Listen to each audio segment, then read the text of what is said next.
Por Sigmund Freud. El porvenir de una ilusión. Más libros en audio en www.bibliotecaenaudio.com. Todo aquel que ha vivido largo tiempo dentro de una determinada cultura y se ha planteado repetidamente el problema de cuáles fueron los orígenes y la trayectoria evolutiva de la misma, acaba por ceder también alguna vez a la tentación de orientar su mirada en sentido opuesto y preguntarse cuáles serán los destinos futuros de tal cultura y por qué avatares habrá aún de pasar. No tardamos, sin embargo, en advertir que ya el valor inicial de tal investigación queda considerablemente disminuido por la acción de varios factores. Ante todo, son muy pocas las personas capaces de una visión total de la actividad humana en sus múltiples modalidades. La inmensa mayoría de los hombres se ha visto obligada a limitarse a escasos sectores o incluso a uno solo. Y cuanto menos sabemos del pasado y del presente, tanto más inseguro habrá de ser nuestro juicio sobre el porvenir. Pero, además, precisamente en la formación de este juicio intervienen, en un grado muy difícil de precisar, las esperanzas subjetivas individuales, las cuales dependen, a su vez, de factores puramente personales, esto es, de la experiencia de cada uno y de su actitud más o menos optimista ante la vida, determinada por el temperamento, el éxito o el fracaso. Por último, ha de tenerse también en cuenta el hecho singular de que los hombres viven, en general, el presente con una cierta ingenuidad, esto es, sin poder llegar a valorar exactamente sus contenidos. Para ello tienen que considerarlo a distancia, lo cual supone que el presente ha de haberse convertido en pretérito para que podamos hallar en él puntos de apoyo en que basar un juicio sobre el porvenir. Así, pues, al ceder a la tentación de pronunciarnos sobre el porvenir probable de nuestra cultura, obraremos prudentemente teniendo en cuenta los reparos antes indicados al mismo tiempo que la inseguridad inherente a toda predicción. Por lo que a mí respecta, tales consideraciones me llevarán a apartarme rápidamente de la magna labor total y a refugiarme en el pequeño sector parcial al que hasta ahora he consagrado mi atención, limitándome a fijar previamente su situación dentro de la totalidad. La cultura humana, entendiendo por tal todo aquello en que la vida humana ha superado sus condiciones zoológicas y se distingue de la vida de los animales, y desdeñando establecer entre los conceptos de cultura y civilización separación alguna, la cultura humana, repetimos, muestra como es sabido, al observador dos distintos aspectos. Por un lado, comprende todo el saber y el poder conquistados por los hombres para llegar a dominar las fuerzas de la naturaleza y extraer los bienes naturales con que satisfacer las necesidades humanas, y por otro, todas las organizaciones necesarias para regular las relaciones de los hombres entre sí y muy especialmente la distribución de los bienes naturales alcanzables. Estas dos direcciones de la cultura no son independientes una de otra, en primer lugar, porque la medida en que los bienes existentes consienten la satisfacción de los instintos ejerce profunda influencia sobre las relaciones de los hombres entre sí, en segundo, porque también el hombre mismo, individualmente considerado, puede representar un bien natural para otro en cuanto éste utiliza su capacidad de trabajo o hace de él su objeto sexual. Pero, además, porque cada individuo es virtualmente un enemigo de la civilización, a pesar de tener que reconocer su general interés humano. Se da, en efecto, el hecho singular de que los hombres, no obstante, serles imposible existir en el aislamiento, sienten como un peso intolerable los sacrificios que la civilización les impone para hacer posible la vida en común. Así, pues, la cultura ha de ser defendida contra el individuo, y a esta defensa responden todos sus mandamientos, organizaciones e instituciones, los cuales no tienen tan solo por objeto efectuar una determinada distribución de los bienes naturales, sino también mantenerla e incluso defender contra los impulsos hostiles de los hombres los medios existentes para el dominio de la naturaleza y la producción de bienes. Las creaciones de los hombres son fáciles de destruir, y la ciencia y la técnica por ellos edificada pueden también ser utilizadas para su destrucción. Experimentamos así la impresión de que la civilización es algo que fue impuesto a una mayoría contraria a ella por una minoría que supo apoderarse de los medios de poder y de coerción. Luego no es aventurado suponer que estas dificultades no son inherentes a la esencia misma de la cultura, sino que dependen de las imperfecciones de las formas de cultura desarrolladas hasta ahora. Es fácil, en efecto, señalar tales imperfecciones. Mientras que en el dominio de la naturaleza ha realizado la humanidad continuos progresos y puede esperarlos aún mayores, no puede hablarse de un progreso análogo en la regulación de las relaciones humanas, y probablemente en todas las épocas, como de nuevo ahora, se han preguntado muchos hombres si esta parte de las conquistas culturales merece, en general, ser defendida. Puede creerse en la posibilidad de una nueva regulación de las relaciones humanas, que cegará las fuentes del descontento ante la cultura, renunciando a la coerción y a la yugulación de los instintos, de manera que los hombres puedan consagrarse, sin ser perturbados por la discordia interior, a la adquisición y al disfrute de los bienes terrenos. Esto sería la edad de oro, pero es muy dudoso que pueda llegarse a ello. Parece, más bien, que toda la civilización ha de basarse sobre la coerción y la renuncia a los instintos, y ni siquiera puede asegurarse que al desaparecer la coerción se mostrase dispuesta la mayoría de los individuos humanos a tomar sobre sí la labor necesaria para la adquisición de nuevos bienes. A mi juicio, ha de contarse con el hecho de que todos los hombres integran tendencias destructoras antisociales y anticulturales, y que en gran número son bastante poderosas para determinar su conducta en la sociedad humana. Este hecho psicológico presenta un sentido decisivo para el enjuiciamiento de la cultura humana. En un principio pudimos creer que su función esencial era el dominio de la naturaleza para la conquista de los bienes vitales y que los peligros que la amenazan podían ser evitados por medio de una adecuada distribución de dichos bienes entre los hombres. Mas ahora vemos desplazado el nódulo de la cuestión desde lo material a lo anímico. Lo decisivo está en si es posible aminorar, y en qué medida, los sacrificios impuestos a los hombres en cuanto a la renuncia a la satisfacción de sus instintos, conciliarlos con aquellos que continúen siendo necesarios y compensarles de ellos. El dominio de la masa por una minoría seguirá demostrándose siempre tan imprescindible como la imposición coercitiva de la labor cultural, pues las masas son perezosas e ignorantes, no admiten gustosas la renuncia al instinto, siendo útiles cuantos argumentos se aduzcan para convencerlas de lo inevitable de tal renuncia, y sus individuos se apoyan unos a otros en la tolerancia de su desenfreno. Únicamente la influencia de individuos ejemplares a los que reconocen como conductores puede moverlas a aceptar aquellos esfuerzos y privaciones imprescindibles para la perduración de la cultura. Todo irá entonces bien mientras que tales conductores sean personas que posean un profundo conocimiento de las necesidades de la vida y que se hayan elevado hasta el dominio de sus propios deseos instintivos. Pero existe el peligro de que para conservar su influjo hagan a las masas mayores concesiones que éstas a ellos, y, por tanto, parece necesario que la posesión de medios de poder los haga independientes de la colectividad. En resumen, el hecho de que sólo mediante cierta coerción puedan ser mantenidas las instituciones culturales es imputable a dos circunstancias ampliamente difundidas entre los hombres, la falta de amor al trabajo y la ineficacia de los argumentos contra las pasiones. Este audio es propiedad de www.bibliotecaenaudio.com. Sé de antemano la objeción que se opondrá a estas afirmaciones. Se dirá que la condición que acabamos de atribuir a las colectividades humanas, y en la que vemos una prueba de la necesidad de una coerción que imponga la labor cultural, no es por sí misma sino una consecuencia de la existencia de instituciones culturales defectuosas que han exasperado a los hombres haciéndolos vengativos e inasequibles. Nuevas generaciones, educadas con amor y en la más alta estimación del pensamiento, que hayan experimentado desde muy temprano los beneficios de la cultura, adoptarán también una distinta actitud ante ella, la considerarán como su más preciado patrimonio y estarán dispuestas a realizar todos aquellos sacrificios necesarios para su perduración, tanto en trabajo como en renuncia a la satisfacción de los instintos.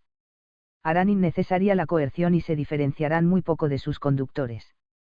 Si hasta ahora no ha habido en ninguna cultura colectividades humanas de esta condición, ello se debe a que ninguna cultura ha acertado aún con instituciones capaces de influir sobre los hombres en tal sentido y precisamente desde su infancia. Podemos preguntarnos si nuestro dominio sobre la naturaleza permite ya, o permitirá algún día, el establecimiento de semejantes instituciones culturales, e igualmente de dónde habrán de surgir aquellos hombres superiores, prudentes y desinteresados que hayan de actuar como conductores de las masas y educadores de las generaciones futuras. Puede intimidarnos la magna coerción inevitable para la consecución de estos propósitos. Pero no podemos negar la grandeza del proyecto ni su importancia para el porvenir de la cultura humana. Se nos muestra basado en el hecho psicológico de que el hombre integra las más diversas disposiciones instintivas, cuya orientación definitiva es determinada por las tempranas experiencias infantiles. De este modo, los límites de la educabilidad del hombre supondrán también los de la eficacia de tal transformación cultural. Podemos preguntarnos si un distinto ambiente cultural puede llegar a extinguir, y en qué medida, los dos caracteres de las colectividades humanas antes señaladas que tanto dificultan su conducción. Tal experimento está aún por hacer. Probablemente cierto tanto por ciento de la humanidad permanecerá siempre asocial, a consecuencia de una disposición patológica o de una exagerada energía de los instintos. Pero si se consigue reducir a una minoría la actual mayoría hostil a la cultura, se habrá alcanzado mucho, quizá todo lo posible. No quisiera despertar la impresión de haberme desviado mucho del camino prescrito a mi investigación y, por tanto, he de afirmar explícitamente que no me he propuesto en absoluto enjuiciar el gran experimento de cultura emprendido actualmente en el amplio territorio situado entre Europa y Asia. Carezco de conocimiento suficiente de la cuestión y de capacidad para pronunciarme sobre sus posibilidades, contrastar la educación de los métodos aplicados a estimar la magnitud del abismo inevitable entre el propósito y la realización. Lo que allí se prepara, inacabado aún, elude, como tal, una precisa observación, a la cual ofrece, en cambio, rica materia nuestra cultura, consolidada hace ya largo tiempo. 2. Hemos pasado inadvertidamente de lo económico a lo psicológico. Al principio nos inclinamos a buscar el patrimonio cultural en los bienes existentes y en las instituciones para su distribución. La conclusión de que toda cultura reposa en la imposición coercitiva del trabajo y en la renuncia a los instintos, provocando, por consiguiente, la oposición de aquellos sobre los cuales recaen tales exigencias, nos hace ver claramente que los bienes mismos, los medios para su conquista y las disposiciones para su distribución no pueden ser el contenido único, ni siquiera el contenido esencial de la cultura, puesto que se hallan amenazados por la rebeldía y el ansia de destrucción de los partícipes de la misma. Al lado de los bienes se sitúan ahora los medios necesarios para defender la cultura, esto es, los medios de coerción y los conducentes a reconciliar a los hombres con la cultura y a compensarles sus sacrificios. Estos últimos medios constituyen lo que pudiéramos considerar como el patrimonio espiritual de la cultura. Con objeto de mantener cierta regularidad en nuestra nomenclatura, denominaremos interdicción al hecho de que un instinto no pueda ser satisfecho, prohibición a la institución que marca tal interdicción y privación al estado que la prohibición trae consigo. Lo más inmediato será establecer una distinción entre aquellas privaciones que afectan a todos los hombres y aquellas otras que solo recaen sobre grupos, clases o individuos determinados. Las primeras son las más antiguas, con las prohibiciones en las que tienen su origen inició la cultura hace muchos milenios el desligamiento del estado animal primitivo. Para nuestra sorpresa hemos hallado que se mantienen aún en vigor, constituyendo todavía el nódulo de la hostilidad contra la cultura. Los deseos instintivos sobre los que gravitan nacen de nuevo con cada criatura humana. Existe una clase de hombres, los neuróticos, en los que ya estas interdicciones provocan una reacción asocial. Tales deseos instintivos son el incesto, el canibalismo y el homicidio. Extrañará, quizá, ver reunidos estos deseos instintivos, en cuya condenación aparecen de acuerdo todos los hombres, con aquellos otros sobre cuya permisión o interdicción se lucha tan ardientemente en nuestra cultura, pero psicológicamente está justificado. La actitud cultural ante estos más antiguos deseos instintivos no es tampoco uniforme, tan solo el canibalismo es unánimemente condenado y, salvo para la observación psicoanalítica, parece haber sido dominado por completo. La intensidad de los deseos incestuosos se hace aún sentir detrás de la prohibición, y el homicidio es todavía practicado e incluso ordenado en nuestra cultura bajo determinadas condiciones. Probablemente habrán de sobrevenir nuevas evoluciones de la cultura, en las cuales determinadas satisfacciones de deseos, perfectamente posibles hoy, parecerán tan inadmisibles como hoy la del canibalismo. Ya en estas más antiguas renuncias al instinto interviene un factor psicológico que integra también suma importancia en todas las ulteriores. Es inexacto que el alma humana no haya realizado progreso alguno desde los tiempos más primitivos y que, en contraposición a los progresos de la ciencia y la técnica, sea hoy la misma que al principio de la historia. Podemos indicar aquí uno de tales progresos anímicos. Una de las características de nuestra evolución consiste en la transformación paulatina de la coerción externa en coerción interna por la acción de una especial instancia psíquica del hombre, el superio, que va acogiendo la coerción externa entre sus mandamientos. En todo niño podemos observar el proceso de esta transformación, que es la que hace de él un ser moral y social. Este robustecimiento del superio es uno de los factores culturales psicológicos más valiosos. Aquellos individuos en los cuales ha tenido efecto cesan de ser adversarios de la civilización y se convierten en sus más firmes substratos. Cuanto mayor sea su número en un sector de cultura, más segura se hallará ésta y antes podrá prescindir de los medios externos de coerción. La medida de esta asimilación de la coerción externa varía mucho según el instinto sobre el cual recaiga la prohibición. En cuanto a las exigencias culturales más antiguas, antes detalladas, parece haber alcanzado, si excluimos a los neuróticos, excepción indeseada, una gran amplitud. Pero su proporción varía mucho con respecto a los demás instintos. Al volver a ellos nuestra vista, advertimos con sorpresa y alarma que una multitud de individuos no obedece a las prohibiciones culturales correspondientes más que bajo la presión de la coerción externa, esto es, solo mientras tal coerción constituye una amenaza real e ineludible. Así sucede muy especialmente en lo que se refiere a las llamadas exigencias morales de la civilización, prescritas también por igual a todo individuo. La mayor parte de las transgresiones de que los hombres se hacen culpables lesionan estos preceptos. Infinitos hombres civilizados, que retrocederían temerosos ante el homicidio o el incesto, no se privan de satisfacer su codicia, sus impulsos agresivos y sus caprichos sexuales, ni de perjudicar a sus semejantes con la mentira, el fraude y la calumnia cuando pueden hacerlo sin castigo, y así viene sucediendo, desde siempre, en todas las civilizaciones. En lo que se refiere a las restricciones que solo afectan a determinadas clases sociales, la situación se nos muestra claramente y no ha sido nunca un secreto para nadie. Es de suponer que estas clases postergadas envidiarán a las favorecidas sus privilegios y harán todo lo posible por libertarse del incremento especial de privación que sobre ellas pesa. Donde no lo consigan, surgirá en la civilización correspondiente un descontento duradero que podrá conducir a peligrosas rebeliones. Pero cuando una civilización no ha logrado evitar que la satisfacción de un cierto número de sus partícipes tenga como premisa la opresión de otros, de la mayoría quizá, y así sucede en todas las civilizaciones actuales, es comprensible que los oprimidos desarrollen una intensa hostilidad contra la civilización que ellos mismos sostienen con su trabajo, pero de cuyos bienes no participan sino muy poco. En este caso no puede esperarse por parte de los oprimidos una asimilación de las prohibiciones culturales, pues, por el contrario, se negarán a reconocerlas, tenderán a destruir la civilización misma y eventualmente a suprimir sus premisas.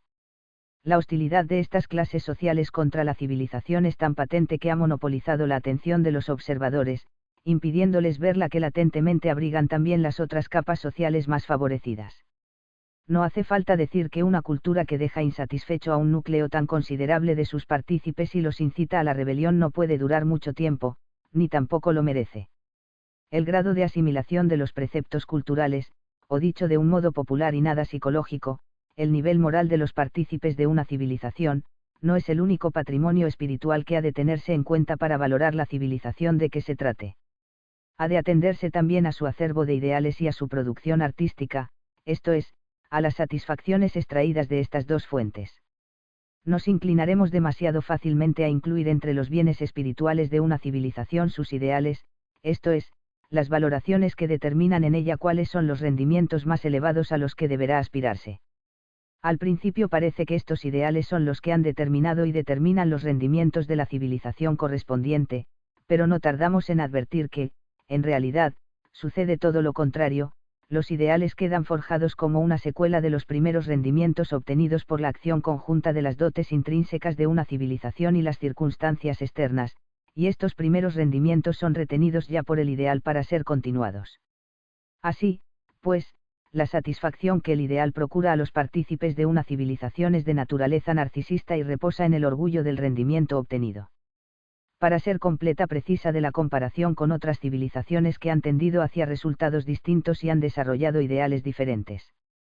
De este modo, los ideales culturales se convierten en motivo de discordia y hostilidad entre los distintos sectores civilizados, como se hace patente entre las naciones. La satisfacción narcisista, extraída del ideal cultural, es uno de dos poderes que con mayor éxito actúan en contra de la hostilidad adversa a la civilización, dentro de cada sector civilizado. No solo las clases favorecidas que gozan de los beneficios de la civilización correspondiente, sino también las oprimidas participan de tal satisfacción, en cuanto el derecho a despreciar a los que no pertenecen a su civilización les compensa de las imitaciones que la misma se impone a ellos. Cayo es un mísero plebeyo agobiado por los tributos y las prestaciones personales, pero es también un romano, y participa como tal en la magna empresa de dominar a otras naciones e imponerles leyes.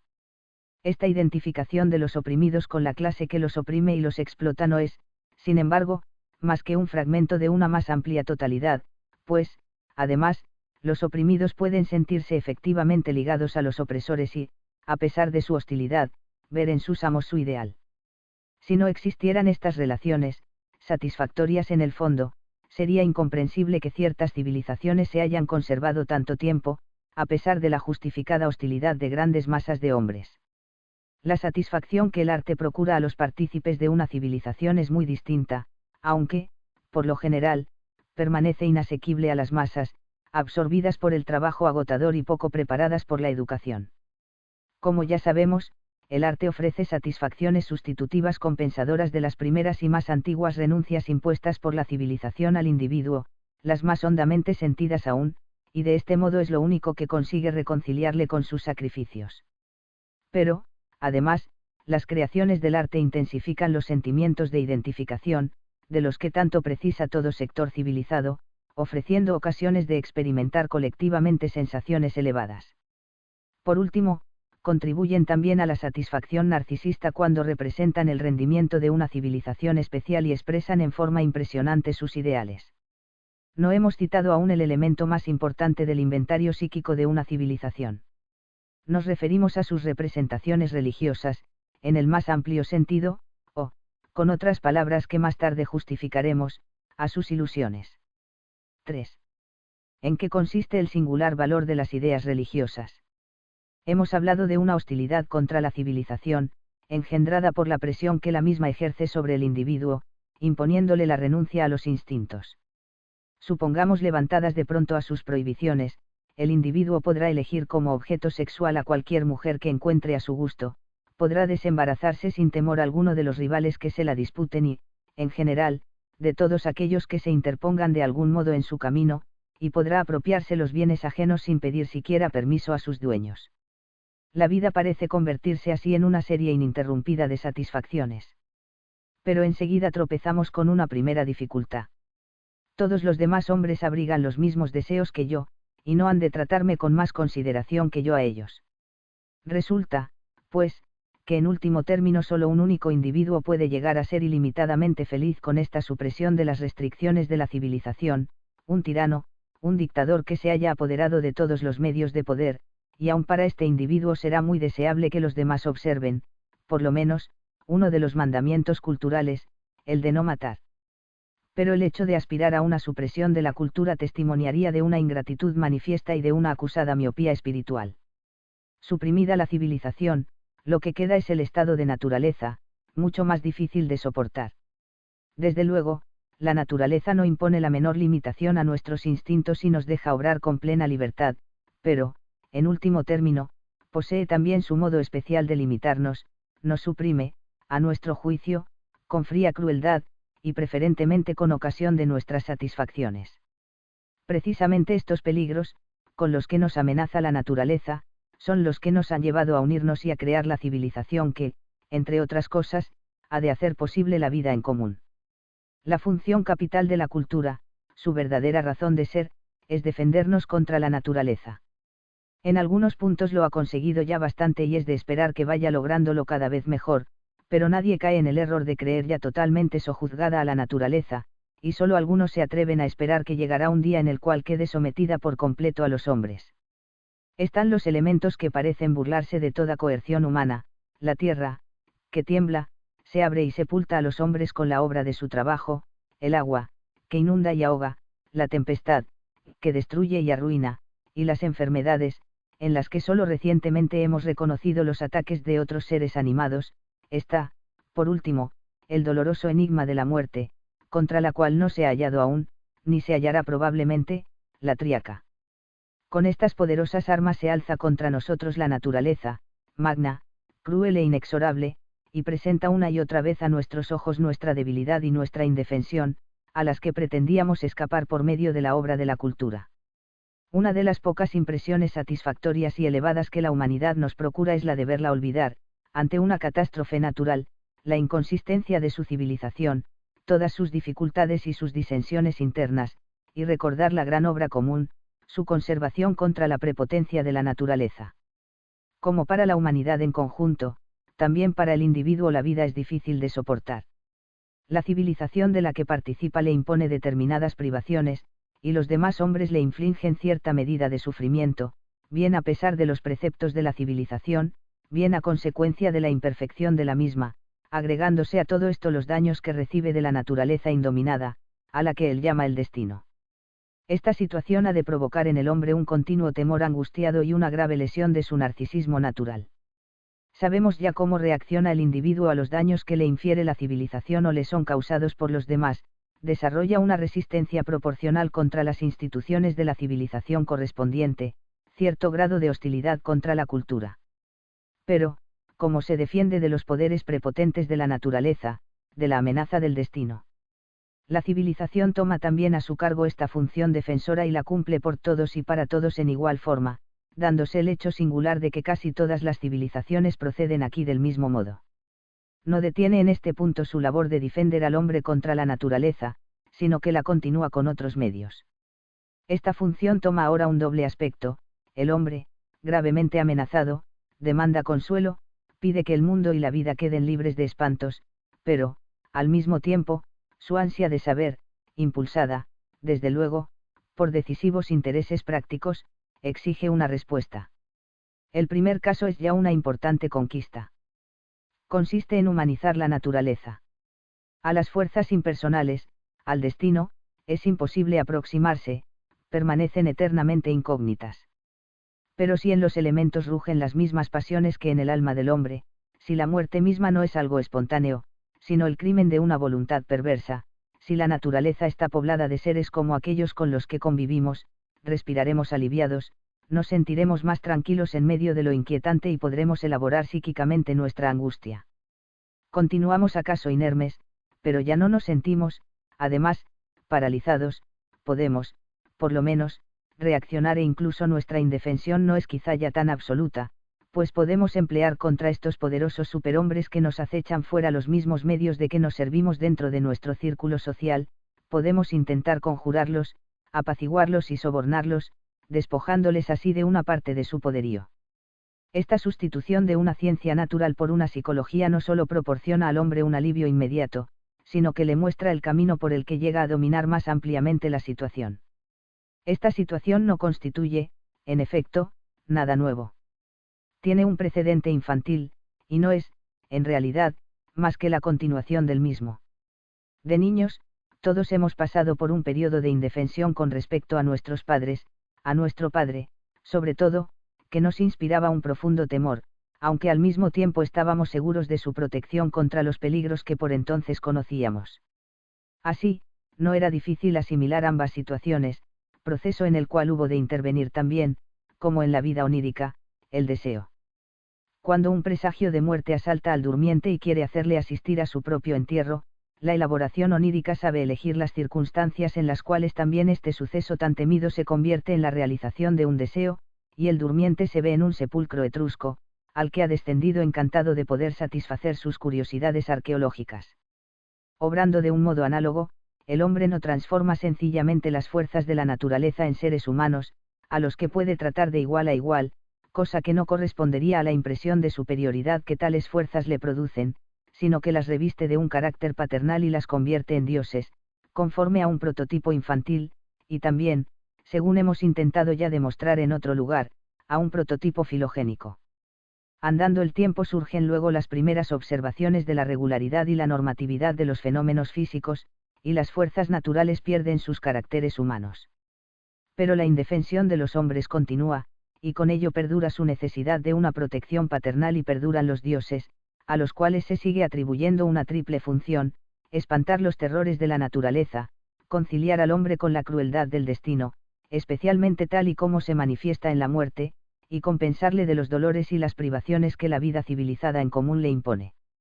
Pero poco a poco va desplazándose el acento dentro de estas funciones. Se observa que los fenómenos naturales se desarrollan espontáneamente conforme a las leyes internas, pero los dioses no dejan por ello de seguir siendo dueños y señores de la naturaleza, la han creado y organizado de esta suerte y pueden ya abandonarla a sí misma. Solo de cuando en cuando intervienen en su curso con algún milagro, como para demostrar que no han renunciado a nada de lo que constituía su poder primitivo. Por lo que respecta a la distribución de los destinos humanos, perdura siempre una inquieta sospecha de que la indefensión y el abandono de los hombres tienen poco remedio.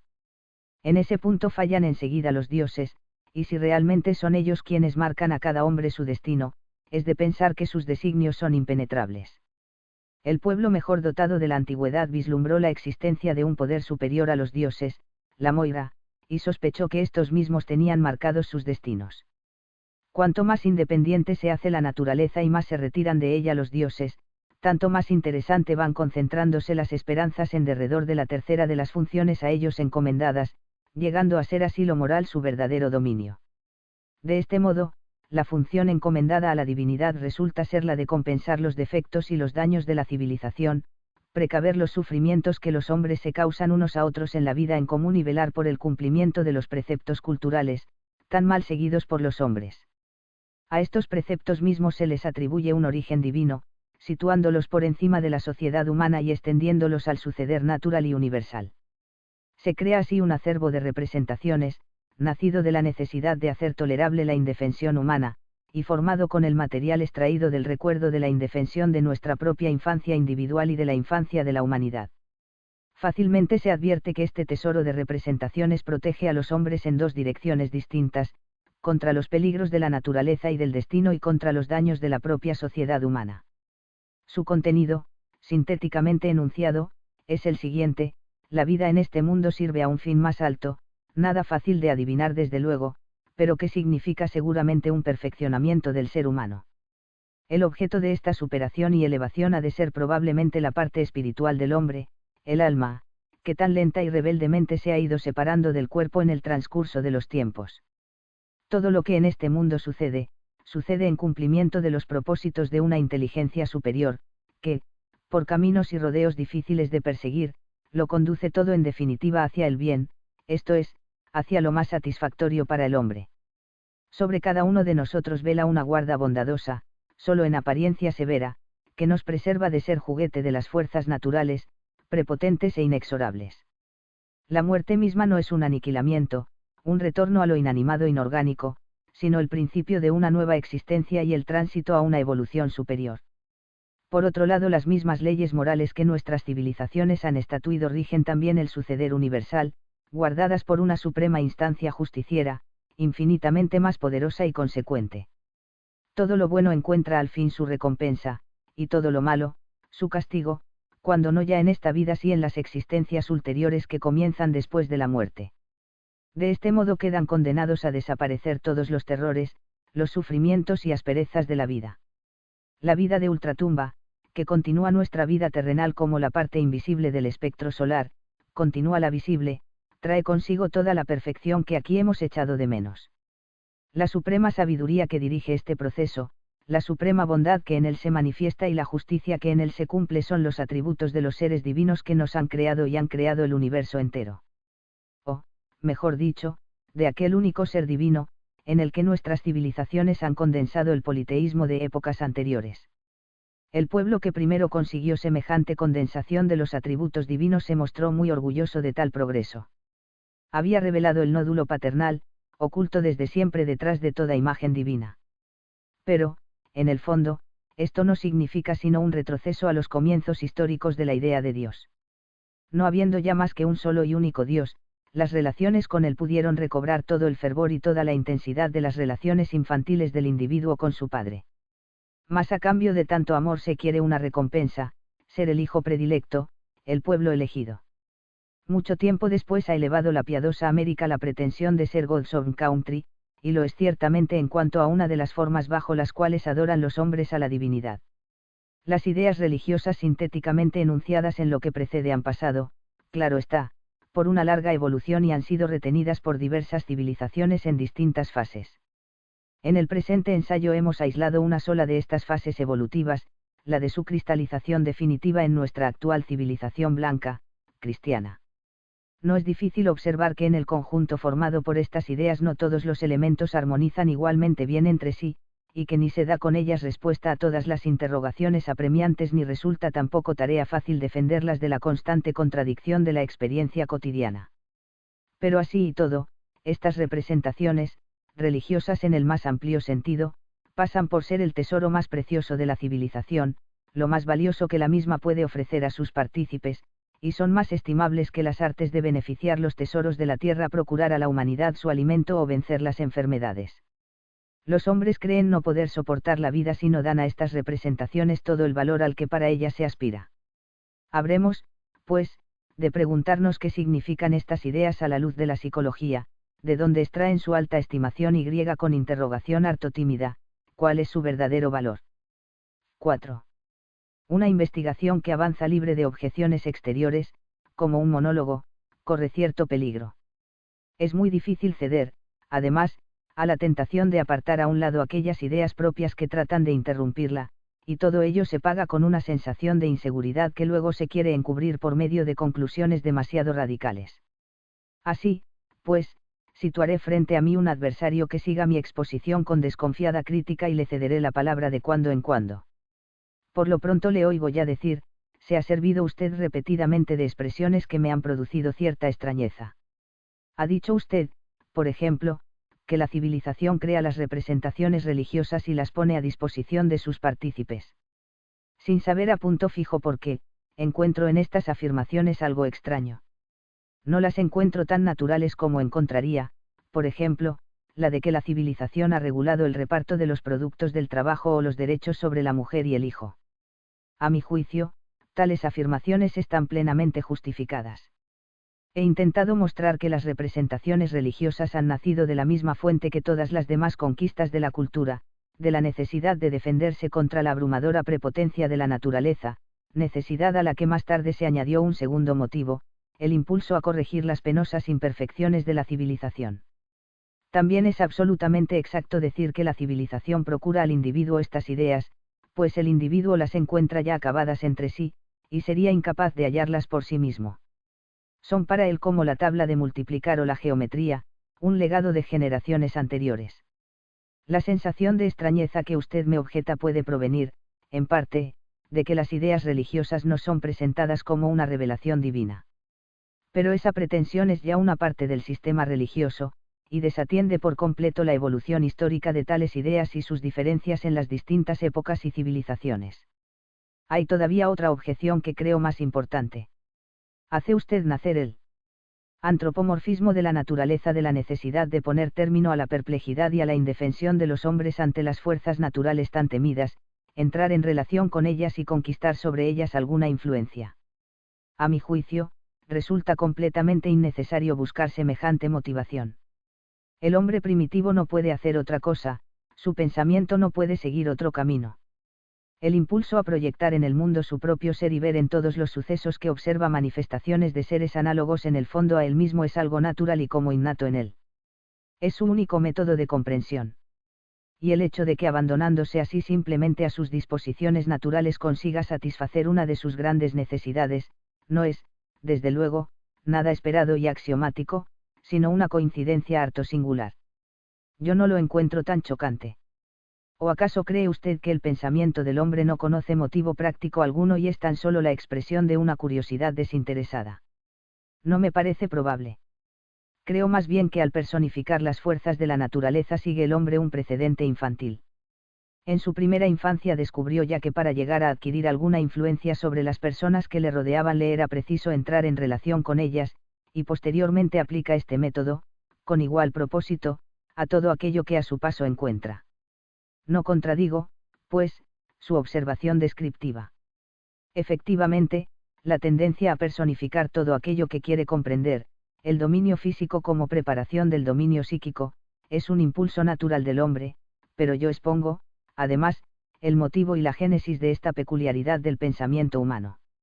Un tercer reparo, en su libro Totem y Tabú ha tratado usted ya anteriormente del origen de la religión. Pero con muy distinto criterio. Allí todo queda reducido a la relación paterno-filial. Dios es una superación del Padre, y la necesidad de una instancia protectora, la nostalgia de un padre, es la raíz de la necesidad religiosa. Posteriormente parece haber descubierto usted un nuevo factor, la impotencia y la indefensión humana, al que se adscribe corrientemente el papel principal en el origen de la religión, y ahora atribuye usted a la indefensión todo lo que antes era complejo paterno. ¿Puedo preguntarle a usted las razones de esta rectificación? Desde luego. Esperaba su demanda. En realidad no hay tal rectificación. En la obra a que usted se refiere, Totem y Tabú, no se trataba de explicar la génesis de las religiones, sino únicamente la del totemismo. ¿Puede usted acaso explicar desde alguno de los puntos de vista conocidos por la primera forma en que la divinidad protectora se reveló a los hombres fuese la de un animal, y que se instituyera, al mismo tiempo que la prohibición de matar a dicho animal y comer de su carne, la costumbre solemne de sacrificarlo y comerlo una vez al año en colectividad? Esto es precisamente lo que sucede en el totemismo. Y no merece la pena discutir si el totemismo puede o no ser considerado como una religión. Entraña íntimas relaciones con las posteriores religiones deístas, y los animales totémicos se convierten luego en animales sagrados, adscritos a los distintos dioses. Igualmente las primeras restricciones morales, las más decisivas y profundas, la prohibición del incesto y del homicidio, nacen en los dominios del totemismo. Acepte usted o no las conclusiones deducidas en Totem y Tabú, habrá de reconocer que en este libro quedan reunidas en un todo consistente muchas cosas singulares antes inconexas. Desde luego, apenas rozamos en él la razón de que el dios zoológico resultase a larga insuficiente, teniendo que ser sustituido por un dios humano, y ni siquiera mencionamos varios otros problemas del origen de las religiones. Pero esta limitación de nuestro campo de estudio no equivale a una negación de la existencia de tales problemas. Nuestro trabajo se limitaba rigurosamente a definir la posible colaboración del psicoanálisis en la solución del problema religioso. Si ahora intento añadir otros factores menos ocultos, no debe usted acusarme de contradicción, como tampoco antes hubiese sido justo tacharme de unilateral. De mi cuenta corre, naturalmente, indicar el enlace entre lo anteriormente dicho y lo que ahora trato de exponer entre la motivación profunda y la manifiesta entre el complejo paterno y la impotencia y necesidad de protección del hombre. No es nada difícil hallar dicho enlace. Lo encontramos en las relaciones de la indefensión del niño con la del adulto, continuación de ella, resultando así, como era de esperar, que la motivación psicoanalítica de la génesis de la religión constituye la aportación infantil a su motivación manifiesta. Vamos a transferirnos a la vida anímica del niño pequeño. ¿Recuerda usted el proceso de la elección de objeto conforme al tipo infantil del que nos habla el análisis? La libido sigue los caminos de las necesidades narcisistas y se adhiere a aquellos objetos que aseguran la satisfacción de las mismas. De este modo la madre, que satisface el hambre, se constituye en el primer objeto amoroso y, desde luego, en la primera protección contra los peligros que nos amenazan desde el mundo exterior, en la primera protección contra la angustia, podríamos decir. Sin embargo, la madre no tarda en ser sustituida en esta función por el padre, más fuerte, que la conserva ya a través de toda la infancia. Pero la relación del niño con el padre entraña una singular ambivalencia. En la primera fase de las relaciones del niño con la madre, el padre constituía un peligro y, en consecuencia, inspiraba tanto temor como cariño y admiración. Todas las religiones muestran profundamente impresos los signos de esta ambivalencia de la relación con el padre, según lo expusimos ya en Totem y Tabú, cuando el individuo en maduración advierte que está predestinado a seguir siendo siempre un niño necesitado de protección contra los temibles poderes exteriores, presta a tal instancia protectora los rasgos de la figura paterna y crea sus dioses, a los que, sin embargo, de temerlos, encargará de su protección. Así, pues, la nostalgia de un padre y la necesidad de protección contra las consecuencias de la impotencia humana son la misma cosa. La defensa contra la indefensión infantil presta a la reacción ante la impotencia que el adulto ha de reconocer, o sea, precisamente a la génesis de la religión, sus rasgos característicos. Pero no entra en nuestros propósitos adentrarnos más en la investigación del desarrollo de la idea de Dios. A lo que hemos de atender es al acabado tesoro de representaciones religiosas que la civilización procura al individuo. Volviendo a nuestra investigación, ¿cuál será, pues, la significación psicológica de las representaciones religiosas y dónde podremos clasificarlas? Al principio no parece nada fácil dar respuesta a estas interrogaciones. Después de rechazar varias fórmulas nos atendremos a la siguiente: son principios y afirmaciones sobre hechos y relaciones de la realidad exterior, o interior, en los que se sostiene algo que no hemos hallado por nosotros mismos y que aspiran a ser aceptados como ciertos. Particularmente estimados por ilustrarnos sobre lo más importante e interesante de la vida, ha de considerarse muy ignorante a quien nada sabe de ellos, y el que los acoge entre sus conocimientos, puede tenerse por considerablemente enriquecido. Naturalmente hay muchos principios semejantes sobre las cosas más diversas de este mundo. Toda enseñanza está llena de ellos. Elijamos la clase de geografía, en ella nos dicen que la ciudad de Constanza se alza en la orilla del lago de su nombre. Y una canción estudiantil añade, el que no lo crea, que vaya y lo vea. Yo he ido allí casualmente y puedo confirmar que la bella ciudad se encuentra emplazada a orillas de una vasta superficie líquida, conocida entre los habitantes del contorno con el nombre de lago de Constanza. Estoy, pues, plenamente convencido de la exactitud de aquella afirmación geográfica. A este propósito recuerdo ahora otro singular suceso de mi vida. Siendo ya un hombre maduro, hice un viaje a Grecia.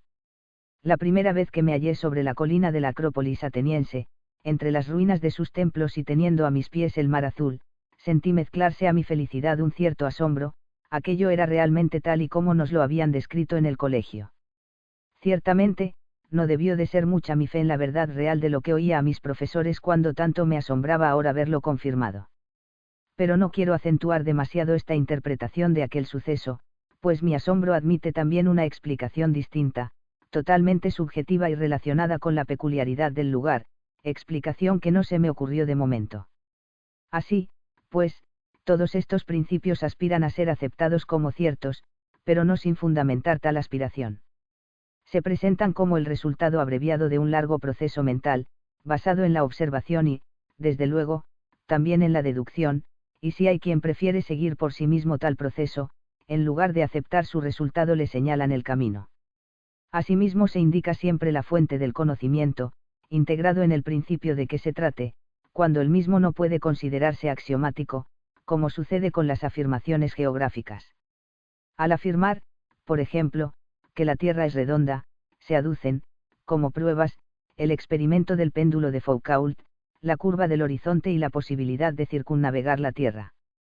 Pero como es imposible hacer realizar a todos los alumnos un viaje alrededor del mundo, cosa que reconocen sin excepción los interesados, no hay más remedio que dejarles abrir un amplio margen de confianza a las enseñanzas escolares, sabiendo, de todos modos, que siempre tienen abierto el camino para comprobarlas personalmente. Intentemos medir con la misma medida los principios religiosos. Si preguntamos en qué se funda su aspiración a ser aceptados como ciertos, recibiremos tres respuestas singularmente desacordes. Se nos dirá primeramente que debemos aceptarlos porque ya nuestros antepasados los creyeron ciertos, en segundo lugar, se nos aducirá la existencia de pruebas que nos han sido transmitidas por tales generaciones anteriores y, por último, se nos hará saber que está prohibido plantear interrogación alguna sobre la credulidad de tales principios. Tal atrevimiento hubo de castigarse en épocas pasadas con penas severísimas, todavía actualmente lo ve con disgusto la sociedad. Esta última respuesta ha de parecernos singularmente sospechosa. El motivo de semejante prohibición no puede ser sino que la misma sociedad conoce muy bien el escaso fundamento de las exigencias que plantea con respecto a sus teorías religiosas. Si así no fuera, se apresurarían a procurar a todo el que quisiera convencerse por sí mismo los medios necesarios. Así, pues, emprenderemos ya con extrema desconfianza el examen de las dos otras pruebas. Debemos creer porque nuestros antepasados creyeron. Pero estos antepasados nuestros eran mucho más ignorantes que nosotros. Creyeron cosas que hoy nos es imposible aceptar. Es, por tanto, muy posible que suceda lo mismo con las doctrinas religiosas. Las pruebas que nos han transmitido aparecen incluidas en escritos falsos de toda garantía, contradictorios y falseados. De poco sirve que se atribuya a su texto literal o solamente a su contenido la categoría de revelación divina, pues tal afirmación es ya por sí misma una parte de aquellas doctrinas, cuya credibilidad se trata de investigar, y ningún principio puede demostrarse a sí mismo. Llegamos así al resultado singular de que precisamente aquellas tesis de nuestro patrimonio cultural que mayor importancia podían entrañar para nosotros, y a las que corresponde la labor de aclararnos los enigmas del mundo y reconciliarnos con el dolor de la vida, son las que menos garantías nos ofrecen. Si un hecho tan indiferente para nosotros como el de que las ballenas sean animales vivíparos, y no ovíparos, fuera igualmente difícil de demostrar, no nos decidiríamos nunca a creerlo. Esta situación es ya por sí misma un curioso problema psicológico. No deberá tampoco creerse que las observaciones precedentes sobre la indemostrabilidad de las doctrinas religiosas contienen nada nuevo. La imposibilidad de demostrarlas se ha hecho sentir en todos los tiempos y a todos los hombres, incluso a aquellos antepasados nuestros que nos han legado la herencia religiosa. Muchos de ellos alimentaron seguramente nuestras mismas dudas, pero gravitaba sobre ellos una presión demasiado intensa para que se atrevieran a manifestarlas. Y desde entonces, estas dudas han atormentado a infinitos hombres que intentaron reprimirlas porque se suponían obligados a creer. Muchas inteligencias han naufragado bajo la pesadumbre de tal conflicto, y muchos caracteres han sufrido grave lesión en las transacciones en las que trataron de hallar una salida. Al advertir que todas las pruebas que se nos aducen en favor de la credibilidad de los principios religiosos proceden del pasado, habremos de investigar si el presente, mejor capacitado para juzgar, puede ofrecernos también alguna. Si de este modo se consiguiera sustraer a la duda, aunque solo fuera un único fragmento del sistema religioso, la totalidad del mismo ganaría extraordinariamente en credibilidad. Con este punto se enlaza la actividad de los espiritistas, que se declaran convencidos de la perduración del alma individual y nos quieren demostrar irrebatiblemente este principio de la doctrina religiosa. Por desgracia, no consiguen rebatir victoriosamente la objeción de que todas las apariciones y manifestaciones de sus espíritus no son sino productos de su propia actividad psíquica. Han evocado los espíritus de los grandes hombres y de los pensadores más sobresalientes, pero todas las manifestaciones y todas las noticias que por ellos han obtenido han sido tan simples, tan desconsoladoramente vacías, que lo más que pueden probar es una singular capacidad de los espíritus para adaptarse al nivel intelectual de aquellos que los conjuran. Habremos de recordar ahora dos tentativas que dan la impresión de constituir un esfuerzo convulsivo por eludir el problema. Una de ellas, singularmente violenta, es muy antigua, la otra es sutil y moderna. La primera es el credo que absurdum de un padre de la Iglesia. Esto quiere decir que las doctrinas religiosas están sustraídas a las exigencias de la razón, hallándose por encima de ella. No necesitamos comprenderlas, basta con que sintamos interiormente su verdad. Pero este credo, solo como una forzada confesión resulta interesante. Como mandamiento no puede obligar a nadie. ¿Habremos de obligarnos acaso a creer cualquier absurdo? Y si no, ¿por qué precisamente este? No hay instancia alguna superior a la razón. Si la verdad de las doctrinas religiosas depende de un suceso interior que testimonia de ella, ¿qué haremos con los hombres en cuya vida interna no surge jamás tal suceso nada frecuente? Podemos exigir a todos los hombres que hagan uso de su razón, lo que no es posible es instituir una obligación para todos sobre una base que solo en muy pocos existe. Si uno de ellos ha conquistado la indestructible convicción de la verdad real de las doctrinas religiosas en un momento de profundo éxtasis emotivo, ¿qué puede significar eso para los demás? La segunda tentativa es la realizada por la filosofía del, como si. Según ella, en nuestra actividad mental existen numerosas hipótesis que sabemos faltas de todo fundamento o incluso absurdas. Las definimos como ficciones, pero, en atención a diversos motivos prácticos, nos conducimos, como si, las creyésemos verdaderas. Tal sería el caso de las doctrinas religiosas a causa de su extraordinaria importancia para la conservación de la sociedad humana. Esta argumentación no difiere gran cosa del credo que absurdum. Pero, a mi juicio, la pretensión de la filosofía del, como si, solo puede ser planteada y aceptada por un filósofo. El hombre de pensamiento no influido por las artes de la filosofía no podrá aceptarla jamás. No podrá nunca conceder un valor a cosas declaradas de antemano absurdas y contrarias a la razón, ni ser movido a renunciar, precisamente en cuanto a uno de sus intereses más importantes, a aquellas garantías que acostumbra a exigir en el resto de sus actividades. Recuerdo aquí la conducta de uno de mis hijos, que se distinguió muy tempranamente por su amor a la verdad objetiva. Cuando alguien empezaba a contar un cuento que los demás niños se disponían a escuchar devotamente, se acercaba al narrador y le preguntaba, ¿es una historia verdadera? Y al oír que no, se alejaba con gesto despreciativo. Es de esperar que los hombres no tarden en conducirse parecidamente ante las fábulas religiosas, a pesar de la intercesión del, como si. Mas, por lo pronto, se conducen aún muy diferentemente, y en épocas pretéritas las ideas religiosas han ejercido suprema influencia sobre la humanidad, no obstante su indiscutible falta de garantía. Tenemos aquí un nuevo problema psicológico. Habremos, pues, de preguntarnos en qué consiste la fuerza interior de estas doctrinas y a qué deben su eficacia, independientemente de los dictados de la razón. 6. Creo ya suficientemente preparada la respuesta a las dos interrogaciones que antes dejamos abiertas. Recapitulando nuestro examen de la génesis psíquica de las ideas religiosas, podremos ya formularla como sigue: tales ideas, que no son presentadas como dogmas, no son precipitadas de la experiencia ni conclusiones del pensamiento, son ilusiones, realizaciones de los deseos más antiguos, intensos y apremiantes de la humanidad. El secreto de su fuerza está en la fuerza de estos deseos.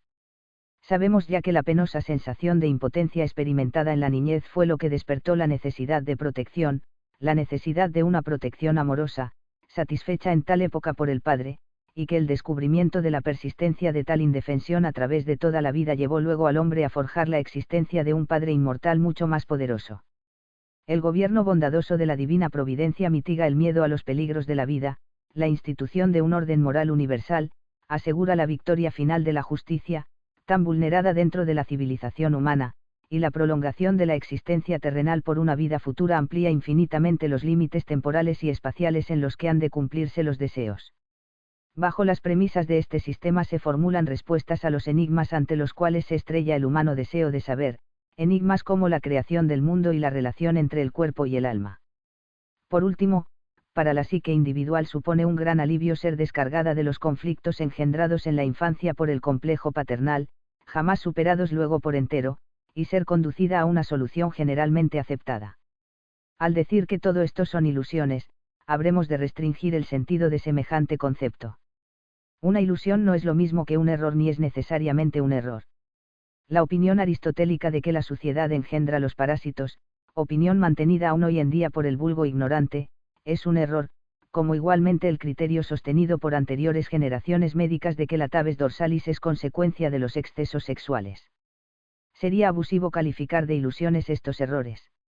En cambio, fue una ilusión de Cristóbal Colón creer que había descubierto una nueva ruta para llegar a las Indias. La participación de su deseo en este error resulta fácilmente visible.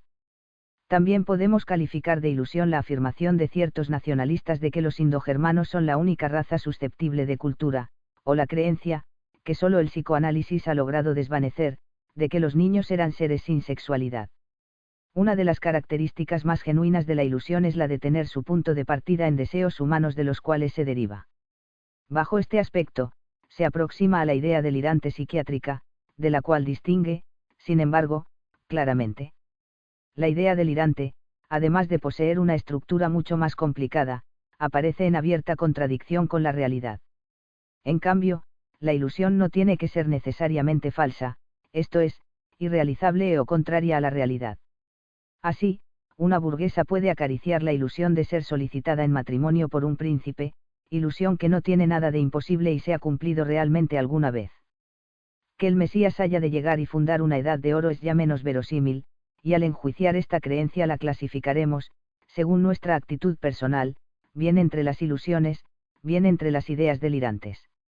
No es fácil encontrar más ejemplos de ilusiones que hayan llegado a cumplirse.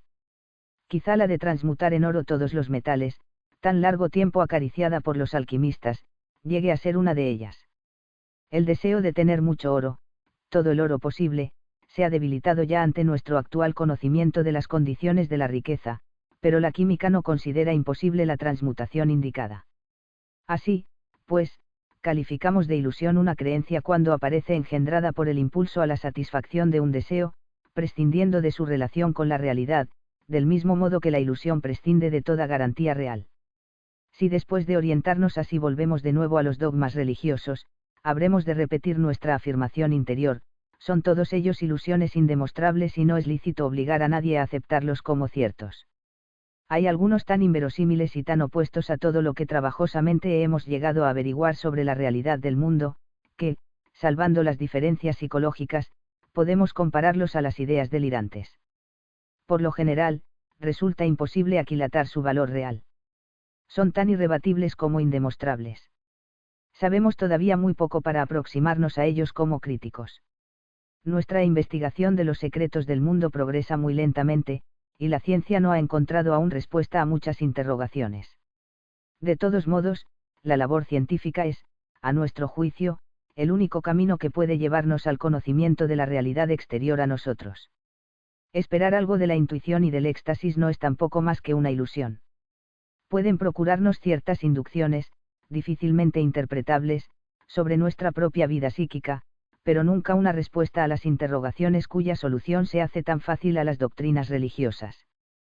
Sería un sacrilegio abandonarse aquí al capricho personal y aceptar o rechazar con un criterio puramente subjetivo trozos aislados del sistema religioso, pues tales interrogaciones son demasiado importantes, demasiado sagradas, pudiéramos decir, para que sea lícita semejante conducta. En este punto se nos opondrá seguramente la siguiente objeción: si hasta los escépticos más empedernidos reconocen que las afirmaciones religiosas no pueden ser rebatidas por la razón, ¿por qué no hemos de creerlas, ya que tienen a su favor tantas cosas, la tradición, la conformidad de la mayoría de los hombres y su mismo contenido consolador? No hay inconveniente.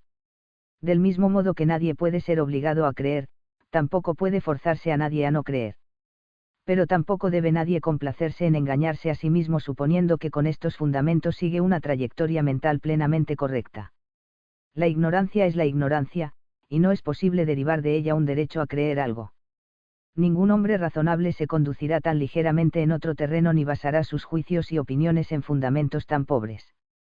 Solo en cuanto a las cosas más elevadas y sagradas se permitirá semejante conducta. En realidad se trata de vanos esfuerzos para hacerse creer a sí mismo o hacer creer a los demás que permanece aún ligado a la religión, cuando hace ya mucho tiempo que se ha desligado de ella. En lo que atañe a los problemas de la religión, el hombre se hace culpable de un sinnúmero de insinceridades y de vicios intelectuales. Los filósofos fuerzan el significado de las palabras hasta que no conservan apenas nada de su primitivo sentido, dan el nombre de Dios a una vaga abstracción por ellos creada y se presentan ante el mundo como deístas, jactándose de haber descubierto un concepto mucho más elevado y puro de Dios, aunque su Dios no es ya más que una sombra inexistente y no la poderosa personalidad del dogma religioso. Los críticos persisten en declarar profundamente religiosos a aquellos hombres que han confesado ante el mundo su consciencia de la pequeñez y la impotencia humanas, aunque la esencia de la religiosidad no está en tal consciencia, sino en el paso siguiente, en la reacción que busca un auxilio contra ella. Aquellos hombres que no siguen adelante, resignándose humildemente al mísero papel encomendado al hombre en el vasto mundo, son más bien religiosos, en el más estricto sentido de la palabra. No entra en los fines de esta investigación pronunciarse sobre la verdad de las doctrinas religiosas. Nos basta haberlas reconocido como ilusiones en cuanto a su naturaleza psicológica. Pero no necesitamos ocultar que este descubrimiento influye también considerablemente en nuestra actitud ante un problema que a muchos ha de parecerles el más importante. Sabemos aproximadamente en qué tiempos fueron creadas las doctrinas religiosas y por qué hombres. Sí, además descubrimos los motivos a que obedeció su creación, nuestro punto de vista sobre el problema religioso queda sensiblemente desplazado. Nos decimos que sería muy bello que hubiera un Dios creador del mundo y providencia bondadosa, un orden moral universal y una vida de ultratumba, pero encontramos harto singular que todo suceda así tan a medida de nuestros deseos. Y sería más extraño aún que nuestros pobres antepasados, ignorantes y faltos de libertad espiritual, hubiesen descubierto la solución de todos estos enigmas del mundo. 7. La conclusión de que las doctrinas religiosas no son sino ilusiones, nos lleva en el acto a preguntarnos si acaso no lo serán también otros factores de nuestro patrimonio cultural, a los que concedemos muy alto valor y dejamos regir nuestra vida, si las premisas en las que se fundan nuestras instituciones estatales no habrán de ser calificadas igualmente de ilusiones, y si las relaciones entre los sexos, dentro de nuestra civilización, no aparecen también perturbadas por toda una serie de ilusiones eróticas. Una vez despierta nuestra desconfianza, no retrocederemos siquiera ante la sospecha de que tampoco posea fundamentos más sólidos nuestra convicción de que la observación y el pensamiento, aplicados a la investigación científica, nos permiten alzar un tanto el velo que encubre la realidad exterior. No tenemos por qué rehusar que la observación recaiga sobre nuestro propio ser ni que el pensamiento sea utilizado para su propia crítica, iniciándose así una serie de investigaciones cuyo resultado habría de ser decisivo para la formación de una concepción del universo. Sospechamos que semejante labor no resultaría infructuosa y justificaría, por lo menos en parte, nuestra desconfianza.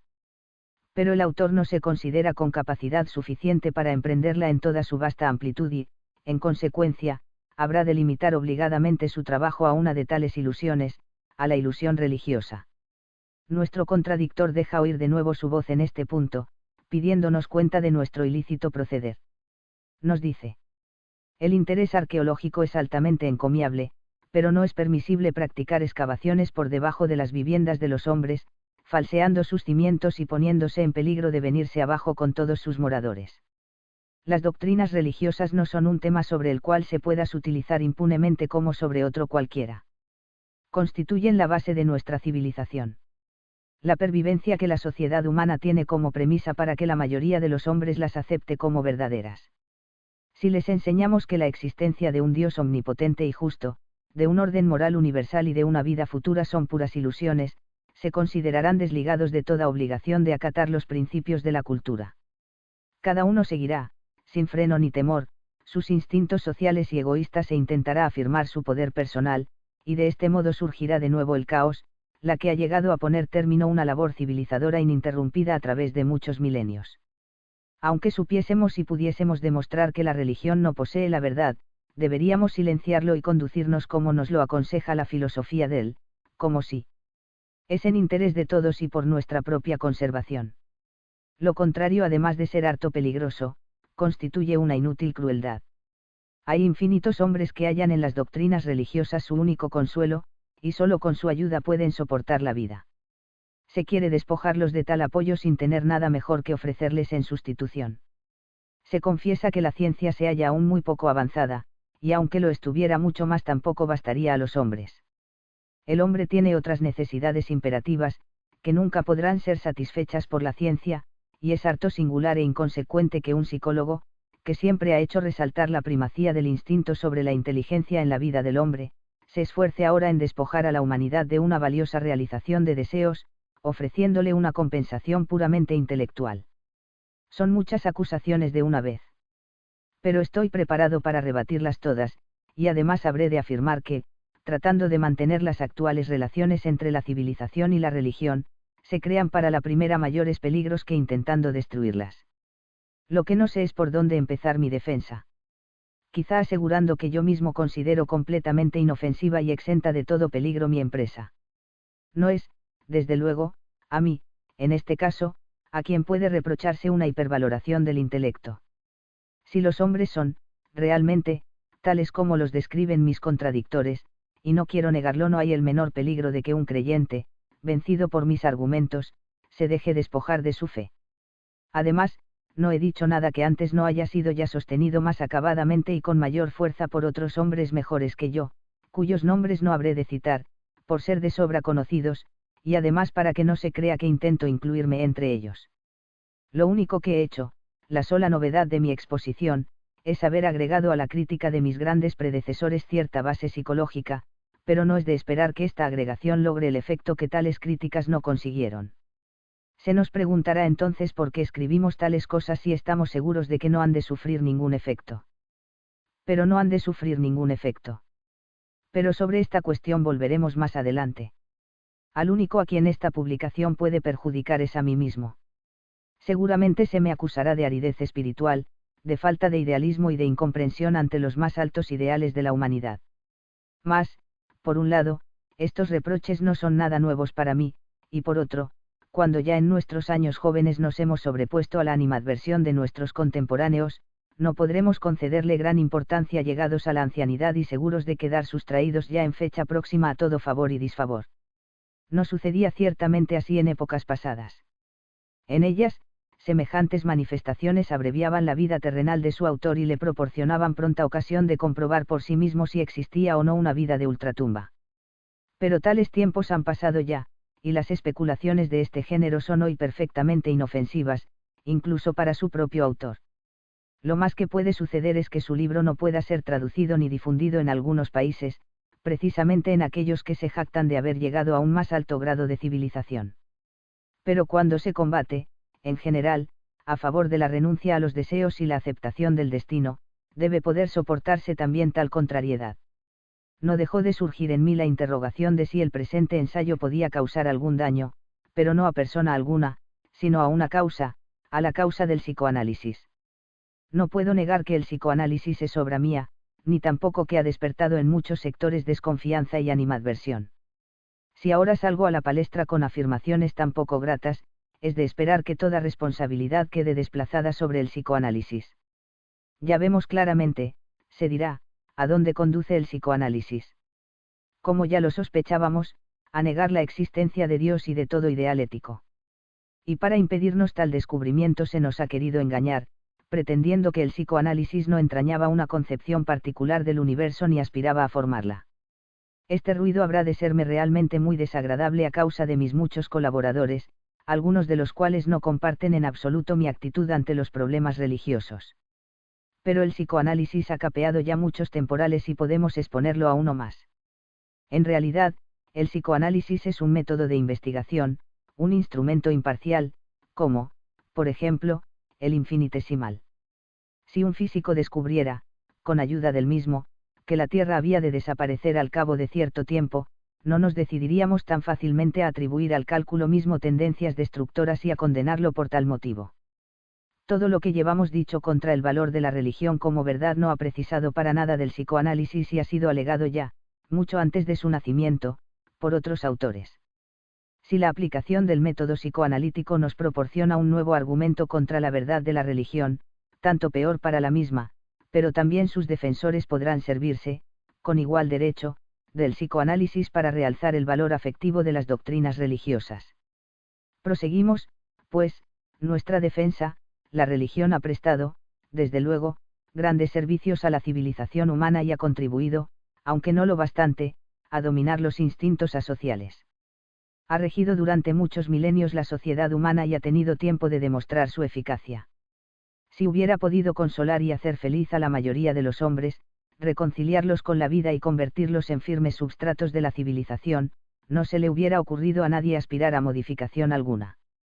Pero en lugar de esto vemos que una inmensa multitud de individuos se muestra descontenta de la civilización y se siente desdichada dentro de ella, considerándola como un yugo, del que anhela libertarse, y consagra todas sus fuerzas a conseguir una mudanza de la civilización o lleva su hostilidad contra ella, hasta el punto de no querer saber nada de sus preceptos ni de la renuncia a los instintos.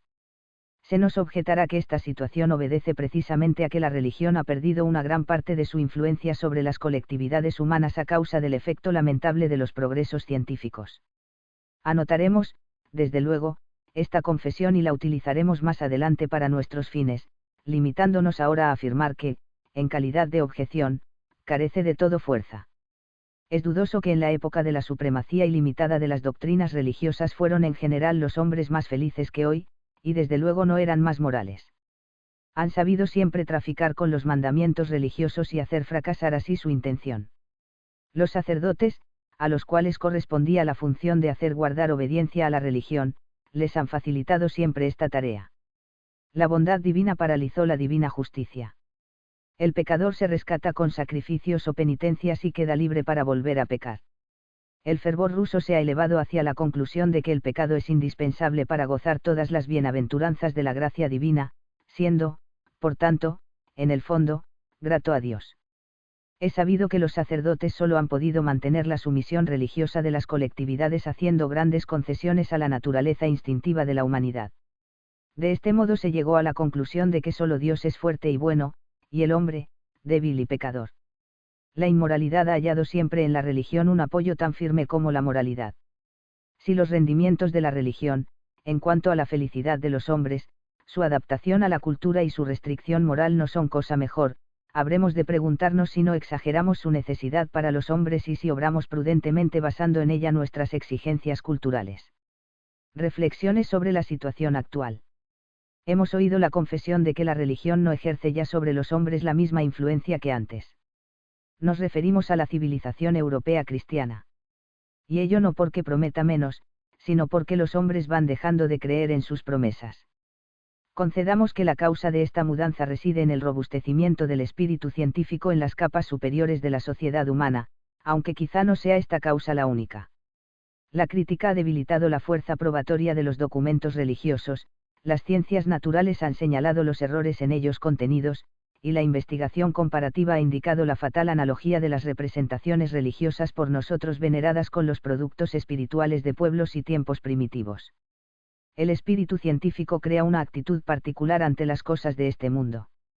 Ante las cosas de la religión se detiene un poco, vacila y acaba por traspasar también los umbrales.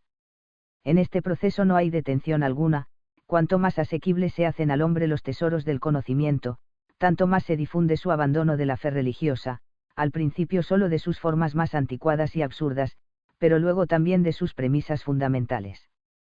Los americanos son los únicos que se han mostrado aquí plenamente consecuentes, procesando y condenando a los defensores de las teorías darwinianas. Fuera de estos incidentes, la transición va desarrollándose sin rebozo, con absoluta sinceridad. De los hombres cultos y de los trabajadores intelectuales no tiene mucho que temer la civilización. La sustitución de los motivos religiosos de una conducta civilizada por otros motivos puramente terrenos se desarrollaría en ellos calladamente. Tales individuos son, además, de por sí, los más firmes substratos de la civilización. Otra cosa es la gran masa inculta y explotada, que tiene toda clase de motivos para ser hostil a la civilización. Mientras no averigüe que ya no cree en Dios, todo irá bien. Pero ha de llegar indefectiblemente a averiguarlo, aunque este ensayo mío no sea publicado. Y está dispuesta a aceptar los resultados del pensamiento científico, sin que en ella haya tenido lugar la transformación que el pensamiento científico ha provocado en los demás hombres. No existe aquí el peligro de que estas masas se arrojen sobre el punto débil que han descubierto en sus amos. Si no se debe matar única y exclusivamente porque lo ha prohibido Dios, y luego se averigua que no existe tal Dios y no es de temer, por tanto, su castigo se asesinará sin el menor escrúpulo, y solo la coerción social podrá evitarlo. Se plantea, pues, el siguiente dilema, o mantener a estas masas peligrosas en una absoluta ignorancia, evitando cuidadosamente toda ocasión de un despertar espiritual, o llevar a cabo una revisión fundamental de las relaciones entre la civilización y la religión. 8. La revisión antes propuesta no parece que debiera tropezar con grandes dificultades. Supone, desde luego, una renuncia, pero solo para conquistar quizá algo mejor y evitar un grave peligro. Sin embargo, se vacila temerosamente en emprenderla, como si hubiese de traer consigo peligros aún mayores para la civilización. Cuando San Bonifacio derrumbó al árbol sagrado de los sajones, los circunstantes esperaban que la ira de los dioses fulminase al sacrílego. Nada sucedió, y los sajones aceptaron el bautismo. Si la civilización ha llegado a instituir la prohibición de matar a aquellos de nuestros semejantes a los que odiamos, cuyos bienes codiciamos o que significan un obstáculo en nuestro camino, ha sido evidentemente en interés de la vida colectiva, la cual se haría imposible de otro modo, pues el homicida atraería sobre sí la venganza de los familiares del muerto y la oscura envidia de los demás hombres, igualmente inclinados a semejante violencia. No tardaría, pues, en morir a su vez sin haber disfrutado apenas de su venganza o botín. Aunque una fuerza física extraordinaria y una astucia poco común le protegiese de los ataques individuales, acabaría por sucumbir a la unión de los más débiles. De no seguir tal unión, los asesinatos se sucederían sin límite, hasta quedar agotada la humanidad en esta lucha fratricida. Sucedería así entre individuos singulares lo que aún sucede actualmente en Córcega entre familias, y fuera de este caso aislado, solo ya entre naciones. Pero la inseguridad que amenazaba por igual la vida de todos los hombres acabó por unirlos en una sociedad que prohibió al individuo atentar contra sus semejantes y se reservó el derecho de matar a quienes transgredieran este mandato. La muerte impuesta por la colectividad pasó entonces a ser justicia y castigo. Pero en lugar de aceptar este fundamento racional de lo prohibido de matar, afirmamos que ha sido dictada por el mismo Dios. Nos permitimos, pues, penetrar en designios y concluir que tampoco Él quiere que los hombres se destruyan mutuamente.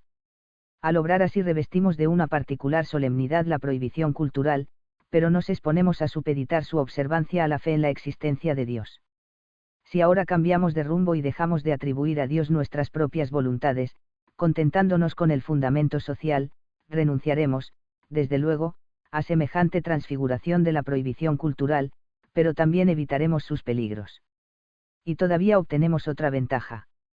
El carácter sagrado e intangible de las cosas ultraterrenas se ha extendido, por una especie de difusión o infección desde algunas grandes prohibiciones, a todas las demás instituciones, leyes y ordenanzas de la civilización, a muchas de las cuales no les va nada bien la aureola de santidad, pues aparte de anularse recíprocamente, estableciendo normas contradictorias según las circunstancias de lugar y tiempo, muestran profundamente impreso el sello de la imperfección humana. Fácilmente reconocemos en ellas lo que no es sino producto de una tímida miopía intelectual, expresión de interés mezquino o conclusiones deducidas de premisas insuficientes. La crítica que merecen disminuye también, de un modo indeseable, nuestro respeto a otras exigencias culturales más justificadas. siendo muy espinosa la tarea de distinguir lo que Dios mismo nos exige de los preceptos emanados de la autoridad de un parlamento omnipotente o de un alto magistrado, sería muy conveniente dejar a Dios en sus divinos cielos y reconocer honradamente el origen puramente humano de los preceptos e instituciones de la civilización. Con su pretendida santidad desaparecerían la rigidez y la inmutabilidad de todos estos mandamientos y los hombres llegarían a creer que tales preceptos no habían sido creados tanto para regirlos como para apoyar y servir sus intereses, adoptarían una actitud más amistosa ante ellos y tenderían antes a perfeccionarlos que a derrocarlos, todo lo cual constituiría un importante progreso hacia la reconciliación del individuo con la presión de la civilización. Nuestro alegato en favor de un fundamento puramente racional de los preceptos culturales queda interrumpido aquí por un reprimido escrúpulo. Hemos elegido como ejemplo la génesis de la prohibición de matar, y nos preguntamos ahora si nuestra descripción de la misma corresponderá realmente a la verdad histórica. Tememos que no, pues presenta todo aspecto de una construcción racionalista. Precisamente hemos estudiado, con ayuda del psicoanálisis, este trozo de la historia de la civilización humana, y basándonos en nuestra labor podemos afirmar que la verdadera génesis del precepto indicado fue muy otra. Los motivos puramente racionales pueden aún muy poco contra las pasiones en el hombre de nuestros días, cuanto menos en el mísero animal humano de los tiempos primitivos.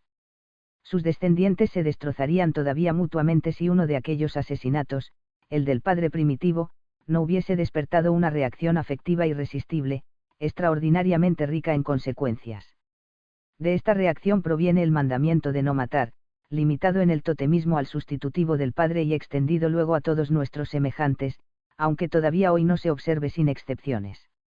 Pero, según explicamos ya en otro lugar, dicho padre primordial fue el prototipo de Dios, el modelo conforme al cual crearon las generaciones posteriores la imagen de Dios.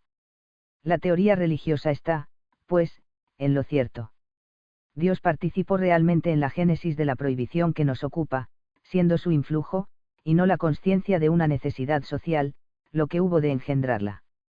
La atribución de la voluntad humana al propio Dios queda también así justificada, pues los hombres sabían haberse desembarazado violentamente del Padre, y en su reacción a semejante crimen se propusieron respetar en adelante la voluntad del muerto. Por tanto, la doctrina religiosa nos transmite efectivamente la verdad histórica, si bien un tanto deformada y disfrazada. En cambio, nuestra descripción racional se aparta mucho de ella. Este audio es propiedad de www.bibliotecaenaudio.com. Advertimos ahora que el tesoro de las representaciones religiosas no encierra solo realizaciones de deseos, sino también importantes reminiscencias históricas, resultando así una acción conjunta del pasado y el porvenir, que ha de prestar a la religión una incomparable plenitud de poder. Vislumbramos aquí una analogía que quizá nos permita realizar algún nuevo descubrimiento. No es conveniente, desde luego, trasplantar los conceptos muy lejos del terreno donde han germinado, pero en este caso se impone hacer constar una singular coincidencia. Sabemos que el hombre no puede cumplir su evolución hasta la cultura sin pasar por una fase más o menos definida de neurosis, fenómeno debido a que para el niño es imposible yugular por medio de una labor mental racional las muchas exigencias instintivas que han de serles inútiles en su vida ulterior y tiene que dominarlas mediante actos de represión, detrás de los cuales se oculta, por lo general, un motivo de angustia. La mayoría de estas neurosis infantiles, especialmente las obsesivas, quedan vencidas espontáneamente en el curso del crecimiento, y el resto puede ser desvanecido más tarde por el tratamiento psicoanalítico. Pues bien, hemos de admitir que también la colectividad humana pasa en su evolución secular por estados análogos a las neurosis y precisamente a consecuencia de idénticos motivos, esto es, porque en sus tiempos de ignorancia y debilidad mental hubo de llevar a cabo exclusivamente por medio de procesos afectivos las renuncias al instinto indispensables para la vida social. Los residuos de estos procesos, análogos a la represión, desarrollados en épocas primitivas, permanecieron luego adheridos a la civilización durante mucho tiempo. La religión sería la neurosis obsesiva de la colectividad humana, y lo mismo que la del niño, provendría del complejo de Edipo en la relación con el padre. Conforme a esta teoría hemos de suponer que el abandono de la religión se cumplirá con toda la inexorable fatalidad de un proceso del crecimiento y que en la actualidad nos encontramos ya dentro de esta fase de la evolución. Consiguientemente, nuestra conducta debiera ser la de un educador comprensivo que no intenta oponerse a una naciente transformación espiritual, y procura, por lo contrario, fomentarla y represar la violencia de su aparición. Esta analogía no agota, desde luego, la esencia de la religión, la cual integra ciertamente restricciones obsesivas como solo puede imponerlas la neurosis obsesiva individual, pero contiene además un sistema de ilusiones optativas contrarias a la realidad, únicamente comparable al que se nos ofrece en una amencia, en una feliz demencia alucinatoria. Trátase tan solo de comparaciones con las que intentamos llegar a la comprensión del fenómeno social. La patología individual no puede procurarnos en este punto una plena identidad. Tanto Torio Reich como yo hemos señalado, repetidamente, hasta dónde puede perseguirse la analogía de la religión como una neurosis obsesiva y cuáles son los destinos y las particularidades de la religión que podemos llegar a comprender por este camino. De acuerdo con ello está que los creyentes parecen gozar de una segura protección contra ciertas enfermedades neuróticas, como si la aceptación de la neurosis general les relevase de la labor de construir una neurosis personal. Nuestro reconocimiento del valor histórico de ciertas doctrinas religiosas acrecienta el respeto que las mismas nos inspiran, pero no invalida en modo alguno nuestra propuesta de retirarlas de la modificación de los mandamientos culturales. Todo lo contrario. Tales residuos históricos nos han ayudado a formar nuestra concepción de las doctrinas religiosas como reliquias neuróticas, siéndonos ya posible declarar que ha llegado probablemente el momento de proceder, en esta cuestión, como en el tratamiento psicoanalítico de los neuróticos, y sustituir los resultados de la represión por los de una labor mental racional. Es de esperar que esta labor no se limite a imponer la renuncia a la solemne transfiguración de los preceptos culturales y que una revisión fundamental de los mismos traiga consigo la supresión de muchos de ellos. Pero no tenemos por qué lamentarlo. No puede importarnos gran cosa traicionar la verdad histórica al admitir una motivación racional de los preceptos culturales. Las verdades contenidas en las doctrinas religiosas aparecen tan deformadas y tan sistemáticamente disfrazadas que la inmensa mayoría de los hombres no pueden reconocerlas como tales. Es lo mismo que cuando contamos a los niños que la cigüeña trae a los recién nacidos. También les decimos la verdad, disimulándola con un ropaje simbólico, pues sabemos lo que aquella gran ave significa. Pero el niño no lo sabe, se da cuenta únicamente de que se le oculta algo, se considera engañado, y ya sabemos que de esta temprana impresión nace, en muchos casos, una general desconfianza contra los mayores y una oposición hostil a ellos. Hemos llegado a la convicción de que es mejor prescindir de estas veladuras simbólicas de la verdad y no negar al niño el conocimiento de las circunstancias reales, en una medida proporcional a su nivel intelectual. 9. Se permite usted contradicciones difíciles de conciliar. Comienza usted por afirmar que las críticas de este género son inofensivas, pues nadie se deja despojar por ella de la fe religiosa. ¿Para qué publica usted, pues, esta si no ha de alcanzar con ella su propósito de perturbar dicha fe, claramente revelado luego? Pero, además, reconoce usted en otro lugar que puede haber un grave riesgo en que un determinado núcleo social averigüe que ya no se cree en Dios. Dócil hasta entonces, negaría en adelante toda obediencia a los preceptos culturales. Su argumento de que la motivación religiosa de los preceptos culturales significa un peligro para la civilización, reposa enteramente en la hipótesis de que el creyente puede convertirse en incrédulo. No hay aquí contradicción palmaria. También incurre usted en contradicción al reconocer, primero, la imposibilidad de guiar al hombre por la sola inteligencia, dominado como está por los instintos y las pasiones, y proponer luego la sustitución de los fundamentos afectivos de la obediencia a la cultura por otros racionales. Confieso que no entiendo cómo pueden conciliarse ambas cosas, incompatibles a mi juicio. Pero, además, es que ha olvidado usted las enseñanzas de la historia. La tentativa de sustituir la religión por la razón ha sido iniciada ya una vez oficialmente y con toda solemnidad. Supongo que recordará usted esta incidencia de la Revolución Francesa, así como la fugacidad y el lamentable fracaso del experimento. Hoy es repetido en Rusia, seguramente con igual resultado.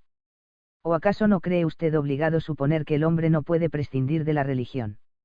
Usted mismo ha dicho que la religión es algo más que una neurosis obsesiva. Pero no ha obrado de acuerdo con tal afirmación. Se ha limitado a desarrollar la analogía con la neurosis y a concluir que siempre es bueno libertar a los hombres de una neurosis. Lo que así pueda perderse le tiene a usted sin cuidado. La rapidez con la que he expuesto cosas harto complicadas puede haber hecho surgir, en efecto, una apariencia de contradicción. No ha de sernos difícil desvanecerla. Sigo afirmando que el presente ensayo crítico es, en cierto sentido, totalmente inofensivo. Ningún creyente se dejará despojar de su fe por estos argumentos u otros análogos, pues se hallan fuertemente ligados a los contenidos de la religión por ciertos tiernos lazos afectivos. Hay también ciertamente otros muchos que no son creyentes en el mismo sentido. Permanecen obedientes a los preceptos culturales porque los asustan las amenazas de la religión y temen a la religión mientras han de considerarla como una parte de la realidad restrictiva. Pero tampoco sobre ellos ejercen influencia alguna los argumentos. Cesan de temer a la religión cuando advierten que otros no la temen, y con respecto a esto se ha afirmado que se darían cuenta del ocaso de la influencia religiosa, aunque yo no publicase este escrito. Pero creo que usted mismo concede más valor a la otra condición que me reprocha. Si los hombres son realmente tan poco asequibles a los argumentos de la razón y se hallan dominados por sus deseos instintivos, ¿por qué ha de privárseles de la satisfacción de un instinto e intentar sustituirla por un raciocinio?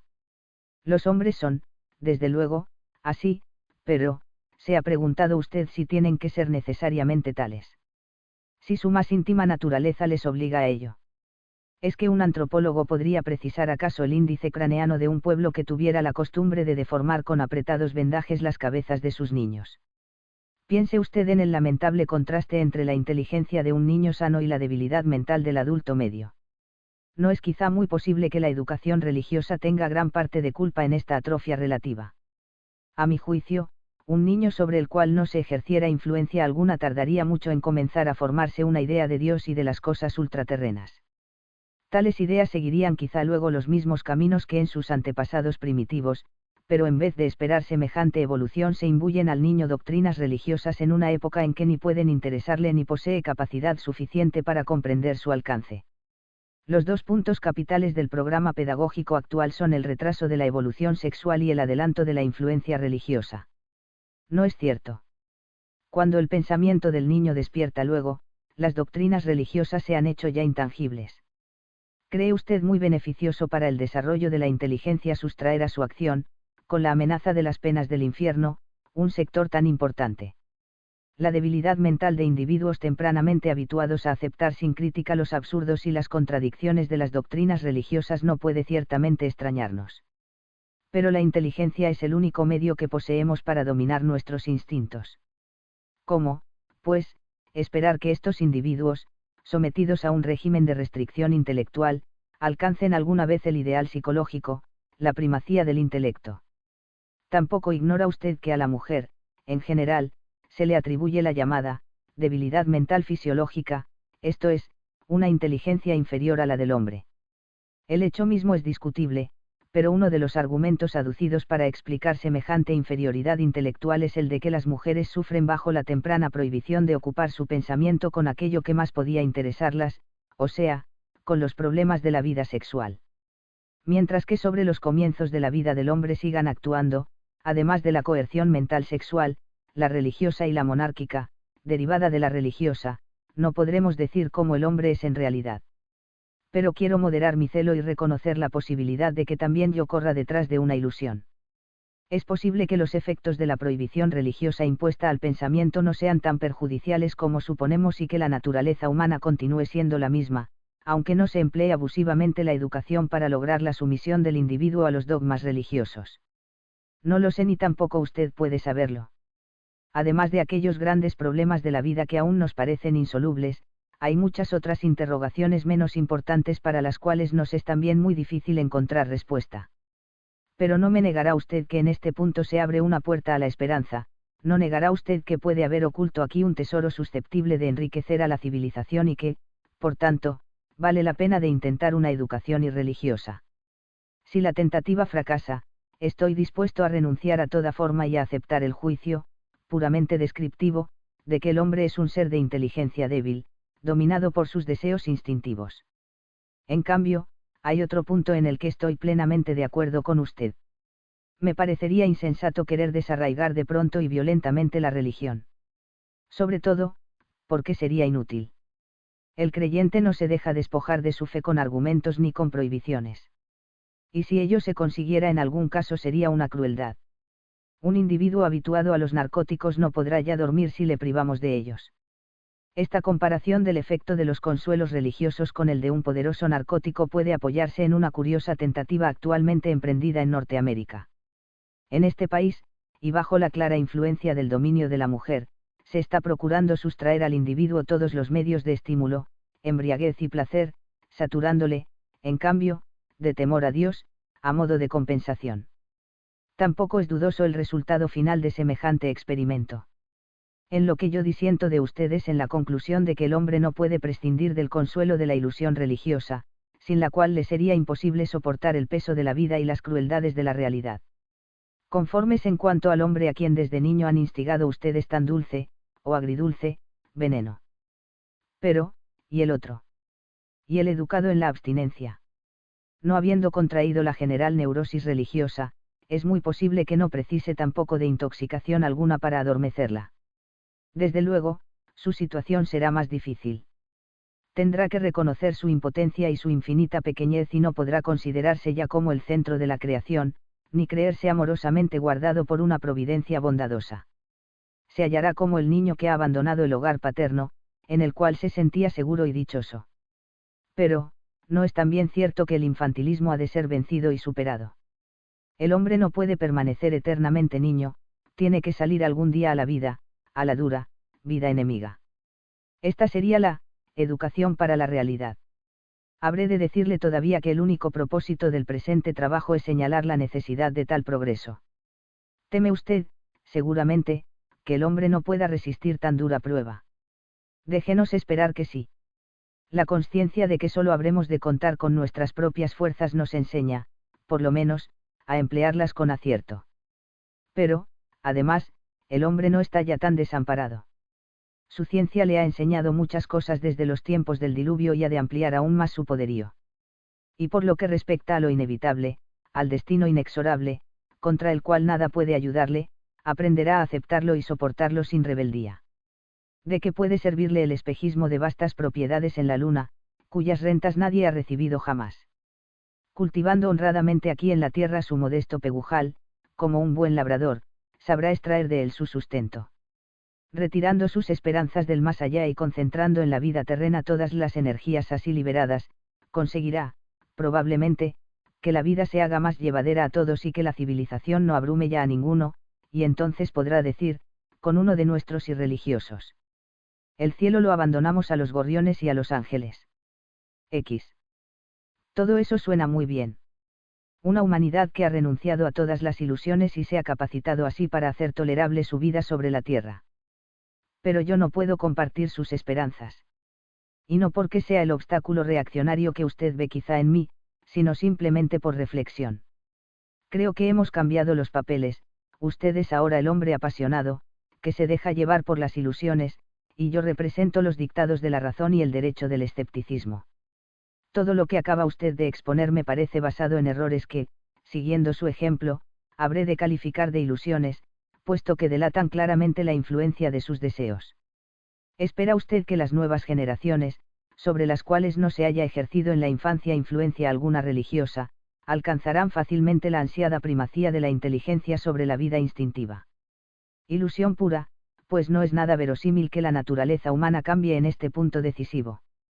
Si no me equivoco, sabe uno tan poca cosa de las demás culturas. Existen también hoy en día pueblos que no viven bajo la opresión de un sistema religioso, y no puede decirse que se hallen más próximos que los otros al ideal por usted propugnado. Para desterrar la religión de nuestra civilización europea sería preciso sustituirla por otro sistema de doctrinas, y este sistema adoptaría desde un principio todos los caracteres psicológicos de la religión, la misma santidad, rigidez e intolerancia, e impondría el pensamiento para su defensa idénticas prohibiciones. Algo de esto es necesario para hacer posible la educación. El camino que va desde el recién nacido al adulto civilizado es muy largo, y muchos individuos se perderían en él y no llegarían a cumplir su misión en la vida si se los abandonase sin guía ninguna a su propio desarrollo. Las doctrinas aplicadas en su educación limitarán siempre su pensamiento en sus años de madurez, como hoy se lo reprocha usted a la religión. ¿No advierte usted que el defecto indeleble y congénito de toda civilización es el de plantear al niño, instintivo y de inteligencia débil, resoluciones solo posibles para la inteligencia del adulto? Pero la síntesis de la evolución secular de la humanidad en un par de años de infancia le impide obrar de otro modo, y solo la acción de poderes afectivos puede facilitar al niño el cumplimiento de tan difícil tarea. Estas son, pues, las probabilidades de su primacía del intelecto. No extrañará usted que me declare partidario de la conservación del sistema religioso como base de la educación y de la vida colectiva. Se trata de una cuestión práctica y no del valor de realidad del sistema. Puesto que la necesidad de mantener nuestra civilización no nos consiente aplazar el influjo sobre cada individuo hasta el momento en que alcance el grado de madurez propicio a la cultura, y muchos no lo alcanzarían nunca, y puesto que nos vemos precisados a imponer al sujeto en desarrollo un cualquier sistema doctrinal, que ha de obrar en él como premisa sustraída a la crítica, opino que debemos atenernos al sistema religioso como el más apropiado. Precisamente, desde luego, por su fuerza consoladora y cumplidora de deseos, en la que ha reconocido usted su carácter de ilusión. Ante la dificultad de llegar al conocimiento, siquiera fragmentario, de la realidad, y ante la duda de que podamos llegar a él alguna vez, no debemos olvidar que también las necesidades humanas son una parte de la realidad, y, por cierto, una parte muy importante y que nos toca muy de cerca. Otra de las ventajas de la doctrina religiosa estriba para mí, precisamente, en uno de los caracteres que más han despertado su repulsa. Permite una purificación y una sublimación conceptual en la que desaparece todo lo que lleva en sí la huella del pensamiento primitivo e infantil. Lo que luego queda es un contenido de ideas que la ciencia no contradice ya ni puede rebatir. Estas transformaciones de la doctrina religiosa, calificadas antes por usted de concesiones y transacciones, permiten evitar la disociación entre la masa incultivada y el pensador filosófico y conservan entre ellos una comunidad muy importante para el aseguramiento de la civilización, no siendo así de temer que el hombre del pueblo averigüe que las capas sociales altas, no creen ya en Dios. Con todo esto creo haber demostrado que sus esfuerzos se reducen a una tentativa de sustituir una ilusión contrastada y de un gran valor afectivo por otra incontrastada e indiferente. No debe usted creerme inasequible a su crítica. Sé lo difícil que es evitar las ilusiones, y es muy posible que las esperanzas por mí confesadas antes sean también de naturaleza ilusoria. Pero habré de mantener una diferencia. Mis ilusiones, aparte de no existir castigo alguno para quien no las comparte, no son irrectificables, como las religiosas, ni integran su carácter obsesivo. Si la experiencia demostrase, ya no a mí, sino a otros más jóvenes que como yo piensan, que nos habíamos equivocado, renunciaremos a nuestras esperanzas. Vea usted en mi intento lo que realmente es. Un psicólogo que no se engaña a sí mismo sobre la inmensa dificultad de adaptarse tolerablemente a este mundo se esfuerza en llegar a un juicio sobre la evolución de la humanidad apoyándose en los conocimientos adquiridos en el estudio de los procesos anímicos del individuo durante su desarrollo desde la infancia a la edad adulta. En esta labor halla que la religión puede ser comparada a una neurosis infantil, y es lo bastante optimista para suponer que la humanidad habrá de dominar esta fase neurótica, del mismo modo que muchos niños dominan neurosis análogas en el curso de su crecimiento. Estos conocimientos de la psicología individual pueden ser insuficientes, injustificada su aplicación a la humanidad e injustificado también el optimismo. Reconozco todas estas inseguridades, pero muchas veces no puede uno privarse de exponer su opinión, sirviéndole de disculpa el no darla por más de lo que vale. Todavía he de insistir en 2 puntos. En primer lugar, la debilidad de mi posición no supone una afirmación de la suya. Creo sinceramente que defiende usted una causa perdida. Podemos repetir una y otra vez que el intelecto humano es muy débil en comparación con la vida instintiva del hombre, e incluso podemos estar en lo cierto. Pero con esta debilidad sucede algo especialísimo. La voz del intelecto es apagada, pero no descansa hasta haberse logrado hacerse oír y siempre termina por conseguirlo, después de ser rechazada infinitas veces. Es este uno de los pocos puntos en los cuales podemos ser optimistas en cuanto al porvenir de la humanidad, pero ya supone bastante por sí solo. A él podemos enlazar otras esperanzas. La primacía del intelecto está, desde luego, muy lejana pero no infinitamente, y como es de prever que habrá de marcarse los mismos fines cuya relación esperan ustedes de su Dios, el amor al prójimo y la disminución del sufrimiento, aunque, naturalmente, dentro de una medida humana y hasta donde lo permita la realidad exterior, la NANCH, podemos decir que nuestro antagonismo no es sino provisional y nada irreducible. Ambos esperamos lo mismo, pero usted es más impaciente, más exigente y, por qué no decirlo, más egoísta que yo y que los míos. Quiere usted que la bienaventuranza comience inmediatamente después de la muerte, exige usted de ella lo imposible y no se resigna a renunciar a la personalidad individual. Nuestro Dios Logos realizará todo lo que de estos deseos permita la naturaleza exterior a nosotros, pero muy poco a poco, en un futuro imprecisable y para nuevas criaturas humanas. A nosotros, los que sentimos dolorosamente la vida, no nos promete compensación alguna. En el camino hacia este lejano fin, las doctrinas religiosas acabarán por ser abandonadas, aunque las primeras tentativas fracasen o demuestren ser insuficientes las primeras creaciones sustitutivas. No ignora usted, ciertamente, que a la larga nada logra resistir a la razón y a la experiencia, y la religión las contradice ambas demasiado patentemente. Tampoco las ideas religiosas purificadas podrán sustraerse a este destino si quieren conservar todavía algo del carácter consolador de la religión. Claro está que si se limitan a afirmar la existencia de un ser espiritual superior, de atributos indeterminables y designios impenetrables, quedarán sustraídas a la contradicción de la ciencia, pero entonces también dejarán de interesar a los hombres. Pasemos ahora al segundo de los puntos antes enunciados. Observe usted la diferencia que existe entre su actitud y la mía ante la ilusión. Usted tiene que defender la ilusión religiosa con todas sus fuerzas, en el momento en que pierda su valor, y ya aparece harto amenazada, se derrumbará para usted todo un mundo, no le quedará a usted nada y habrá de desesperar de todo, de la civilización y del porvenir de la humanidad. En cambio, nosotros estamos libres de semejantes servidumbres. Hallándonos dispuestos a renunciar a buena parte de nuestros deseos infantiles, podemos soportar muy bien que algunas de nuestras esperanzas demuestren no ser sino ilusiones. La educación libertada de las doctrinas religiosas no cambiará quizá notablemente la esencia psicológica del hombre. Nuestro Dios Logoz no es, quizá, muy omnipotente y no puede cumplir sino una pequeña parte de lo que sus predecesores prometieron. Si efectivamente llega un momento en que hayamos de reconocerlo así, nos resignaremos serenamente, pero sin que por ello pierdan para nosotros su interés el mundo y la vida, pues poseemos un punto de apoyo que a ustedes les falta. Creemos que la labor científica puede llegar a penetrar un tanto en la realidad del mundo, permitiéndonos ampliar nuestro poder y dar sentido y equilibrio a nuestra vida. Si esta esperanza resulta una ilusión, nos encontraremos en la misma situación que usted, pero la ciencia ha demostrado ya, con numerosos e importantes éxitos, no tener nada de ilusoria. Posee muchos enemigos declarados, y más aún cultos, entre aquellos que no pueden perdonarle haber debilitado la fe religiosa y amenazar con derrocarla.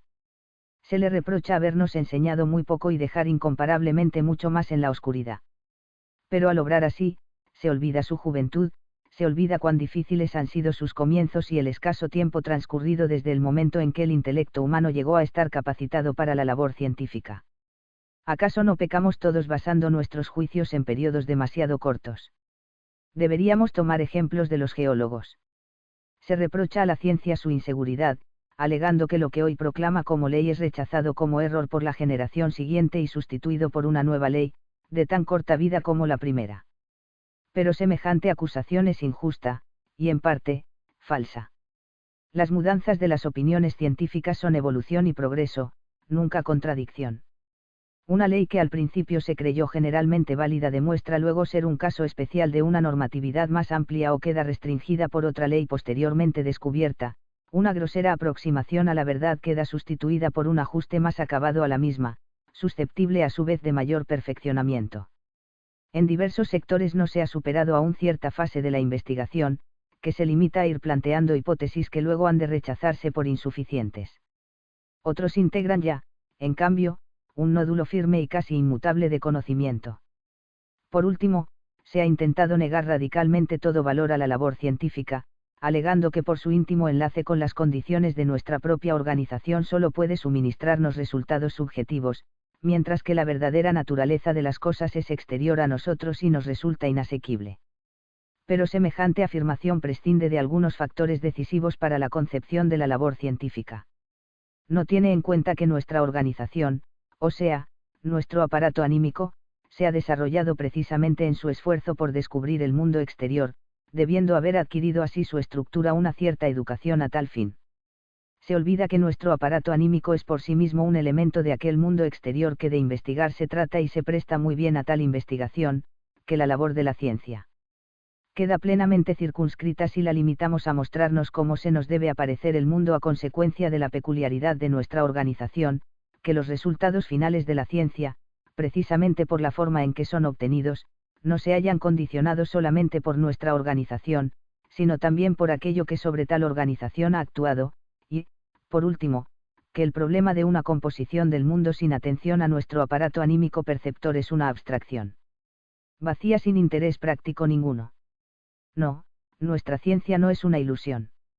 En cambio, sí lo sería creer que podemos obtener en otra parte cualquiera lo que ella no nos pueda dar. Más libros en audio en www.bibliotecaenaudio.com